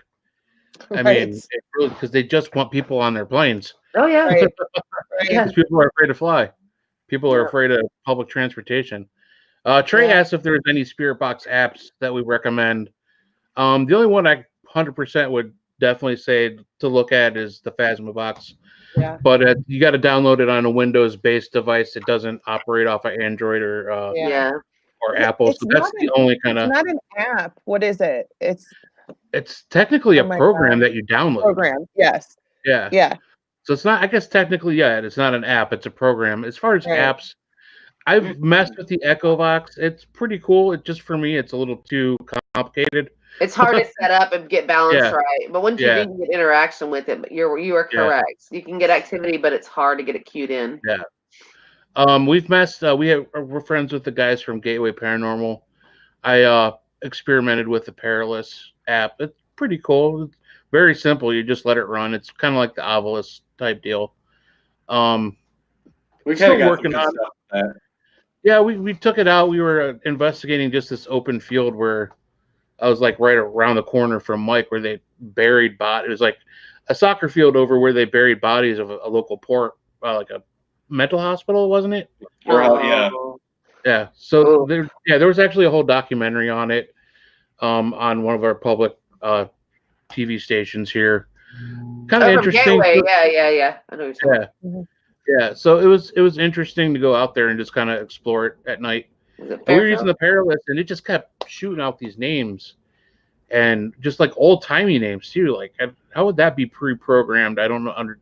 Yeah. It was just odd, and like it was coming up with some things that had to do with the questions we were asking. So I mean, I don't fault anybody for experimenting with whatever they feel they want to. Try it out. Use it with an open mind, but be kind of skeptical at the same time. You'll find something that you like. Use the right intent. Have the right intent in what you're doing. Whatever your intent is and what you're going to get. And, whatever works for you, whether it's a pendulum, divining rods. I love using the rods. I'd rather use the rods and have the equipment back me up on it. Yeah. And psychic abilities, and then they have the equipment to back up and cameras and all that stuff. But it's always about intent, no matter what device you're using. Whether I don't like the Ouija board, but if people, it's all about intent. Pendulums, anything, body pendulums, anything. I've never done that. That seems interesting because I don't know. But, I don't think I've ever heard of that. It's all about intent. No, I know. That's what I said. What, a body pendulum? Like your body says yes or no? Like you just like hang from a rope and let yourself. What if you have to Show go? me yes. It's like, there's a lot of this field is ever changing, and you know it. Like, when do you think you've heard everything? You haven't. You haven't. You have not. I'm like, okay, that's cool. Yeah. So I'm not hating on it. I'm not hating on it because if it works for them, it's because their intent's right for them. They know what they believe it's working, so that's cool. But yeah, I like the rods. I like my just old school night vision camera. I've got my my GoPros that I converted to not full spectrum and everything like that. But we've kind of got to the point now where we just let the guys do all the tech work and we do the girly work, like the fillings and rods and stuff like that. It kind of meshes really well. So nice. They do the technical, we do the spiritual part. There you Trey, go. if I could tell you, I'm doing research for equipment and whatnot for a simple startup. First two things you need to buy: a flashlight and a halfway decent EVP recorder. Yep. You don't have to break the bank. You don't have to buy the $600 recorder. You don't have to go on eBay and buy the $2,400 recorder that they discontinued 20 years ago. You can use your phone too. Yeah. You can use your phone. I'm about to say, I got an app on my phone that is amazing. I get the best EVPs of my life for free. Yeah. The spirit boxes are great. Taking photographs are great. Your video's great. But you're not going to get anything more undeniable evidence-wise than EVPs. Yes. But take your photos in threes. Yeah. Always sorry, right. I'm bad about interrupting. I'm so sorry. No, you're fine. But yes, for serious, like if the first thing, just a flashlight for safety. Yes. And I mean, we end up usually walking around without the flashlight once our eyes adjust to the dark. But batteries. You definitely want to have one. Batteries. Yeah. Batteries. Yeah. I actually got my recorder. Like, I should be having stock in that company, man. Yeah. I have my equipment bag is like 50% batteries, 50% equipment. Like my car is horrible. I've got like enough batteries for a Holocaust in there. Like I have a Liberty and it's my Paracar. Like I got a new engine in it. Like, I'm not buying another fucking car. This is my road car now. And like I'm telling you, I have enough room for a car seat and totes. Yeah. And the flamingo bag, whatever, flambeau bags or cases, whatever. And I mean, I'm loaded down and I need to get that stuff out of my damn car, but I live in a building. Yeah. I don't live in a house or an apartment where you walk up the door. I got to go through a gate, down a long hallway, up an elevator. So I leave it in my car, but I need to not do that no more. Yeah. But it's crazy how much stuff you accumulate. Yeah. Yeah, same here. I mean, I used to be all about the equipment. I still, every once in a while, I'll buy it. And then I never use it. It just sits in the back. The only thing I ever really pull out is like an EVP recorder. And I have like 3 or 4 different ones, but I don't know, just one is my favorite. Yep. I have an old Olympus that doesn't even have the USB cord or the USB thing to plug it in. I actually record it on my cell phone to play it back louder. So it's just like, it's just an old Olympus. That's the one. That's the first one I bought, and I still use it today. But it's just funny. You were talking about batteries. Yeah. My favorite Christmas gift I got last year was this battery case, like storage case. I saw that. I want one of those. Yeah. It's called a battery caddy or something like that. Battery. Yeah, it's like both sides you can carry. It keeps them all separated. And then she bought me like these 4 big packages of different sizes of batteries from Costco. And it has a battery tester on the top of it too. I know. Yeah. I So want cool. one. Do you see how excited we all got? We're like, a battery daddy. Oh my god! It holds batteries, guys. But my it's case so is filled with batteries that are probably drained because I just throw them in my bag. My wife maybe this one still works. Yeah, I know. I do the same. My in-laws bought me one of those. It's called the Halo. It's like this charger that you like, a wireless charger that you. They were selling on QVC, and this thing you could plug in a regular plug. You could plug in USB cords. If you just set your phone on top of it, it'll charge it wirelessly. And this thing lasts forever. You can actually, there's an attachment, you can jump your car battery with it. What? This thing is so powerful. It's like this big. I'm like, and I've been taking that with me on my investigations because, like, if I do take my computer or a computer, I can plug it in if I have to, like crazy. 3 floors up. So it's nice to have. I keep hearing about those things. I'm like, that's Shannon friendly. I need something in my life like that. Yeah. It needs an air mattress blow up thing on it too for locations, and I'm good. But if you want things fast, stay away from Wish. Don't order anything from Wish. Oh, it's so funny you brought that up. Do you got a minute for? Yeah.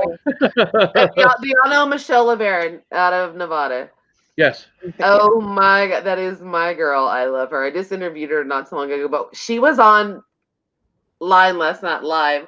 She's like, I gotta show you something. And you know how she talks. She makes you laugh just listening to her. Yeah. She's like, I've been waiting 2 months for an eyebrow piercing. And she goes, and I get this bag, and she's gonna unveil it online. And she never opened it up, but just 5 separate dark bags she can't see. And she was worried about it being certain things we can't talk about because you know how weird Wish is. You don't know. We all know they got controversial stuff on Wish. Yeah. And so she got through everything, and there was some funny and some weird stuff on there. And it was like, and so I talked to her afterwards, and because I was laughing the whole time, I said, you know what we need to do? We need to do a challenge, girl. We each have a $20 budget. We have to get 5 items of the weirdest, craziest stuff we can get. $20 before shipping and handling. We send them to each other, and when they all finally arrive, we go live together and we open them each like one at a time. Let the audience say who won on the weirdest level of weird shit. I love it because she cracks me up. You know how funny she is, so it's gonna be entertaining. So we're gonna put that together and do some kind of wishes for bishes. Like that's awesome. I like that idea. Well, it's unfortunately it's about that I time. know, We got to get signed yeah. off. But I gotta go seriously, potty. I want to thank you for coming on and hanging out with us on this, especially the second Absolutely. hour. Yes, thank you. Got some good Yeah. paranormal talk in there after the big party at the front. No, but seriously, so to David Childers and Stormy and Justin from Spooky Babes, Yeah. I want to thank them for coming on. That was entertaining. It was that good was to get fun. to know them. And super They're excited for fun. their project. Yeah, super excited for their show to start airing wherever it may end up. And Shannon, thank you for coming on and hanging out. Super nice to meet you, and I have a feeling we'll be talking a lot more in the future. Absolutely. So super cool. One last time. Where can people follow your new business for these paranormal events? Okay, so I just launched it yesterday, so I don't have the business page up yet, but it's Paranormal Explorations of America. I have a group page up right now just to put some stuff out there. Okay. But I'm about to get the website and everything going. But Awesome. the Grim, instead of Femme Fatale, we're the Grim Fatale. GRIMFATLE, the Grim Fatale. Or you can just look me up on Facebook and have all my links right there in my bio. It's Shannon, SHANNON M.Rogers. I put my middle initial in there so just to help it stand out. Gotcha. I'm always active on there, and I communicate. I respond very quickly. I don't shush people or get annoyed by people. So absolutely, I love communicating. So there's a few that I'm like, fuck, but no, just kidding. Just kidding. But no, and I have an amazing team, and I'm gonna have them come on my show because I was like, y'all quit being so quiet. Y'all need to be like shown. Like, this is my backbone. So I'm bringing them on the Beyond the Woodline podcast. We're gonna be on at 6:00 this weekend. We've had some we're doing a lot of traveling right now, so we're kind of sporadic with our timings and everything. But we'll definitely be on this weekend at 6 p.m. Central Time, Beyond the Woodline podcast page. So that'll be fun. So it was. You're gonna see me laughing everywhere because that's what I do. I laugh. That's great. So great to meet you. Likewise. I feel like we have a brand new friend. Yay. So really cool. But unfortunately, that's it for tonight, guys. 4:00 comes really early. That's when I got to be up for work. So it's been another awesome episode, Crypto Heads. Spookulator. Have a great weekend, guys. Thank you so much. Have a good night, D Nice and Heisenberg. I think Heisenberg might be asleep. No, he's all right. But we love you guys. We'll see you next week. And next week we got Mike Hatcher coming on with his new project. Oh, yay! Sweet. We will talk to him, and I can't remember the name of the girl that he's working with on that project, but we'll get the promo out to you as soon as possible. And Mike, if you're watching, I totally apologize, but it's late, and it's late. Words are not coming easy. So we love you guys. We will spook you later. Have a good weekend. Bye. Bye. Bye. Thank you for having me. You too. Thank you.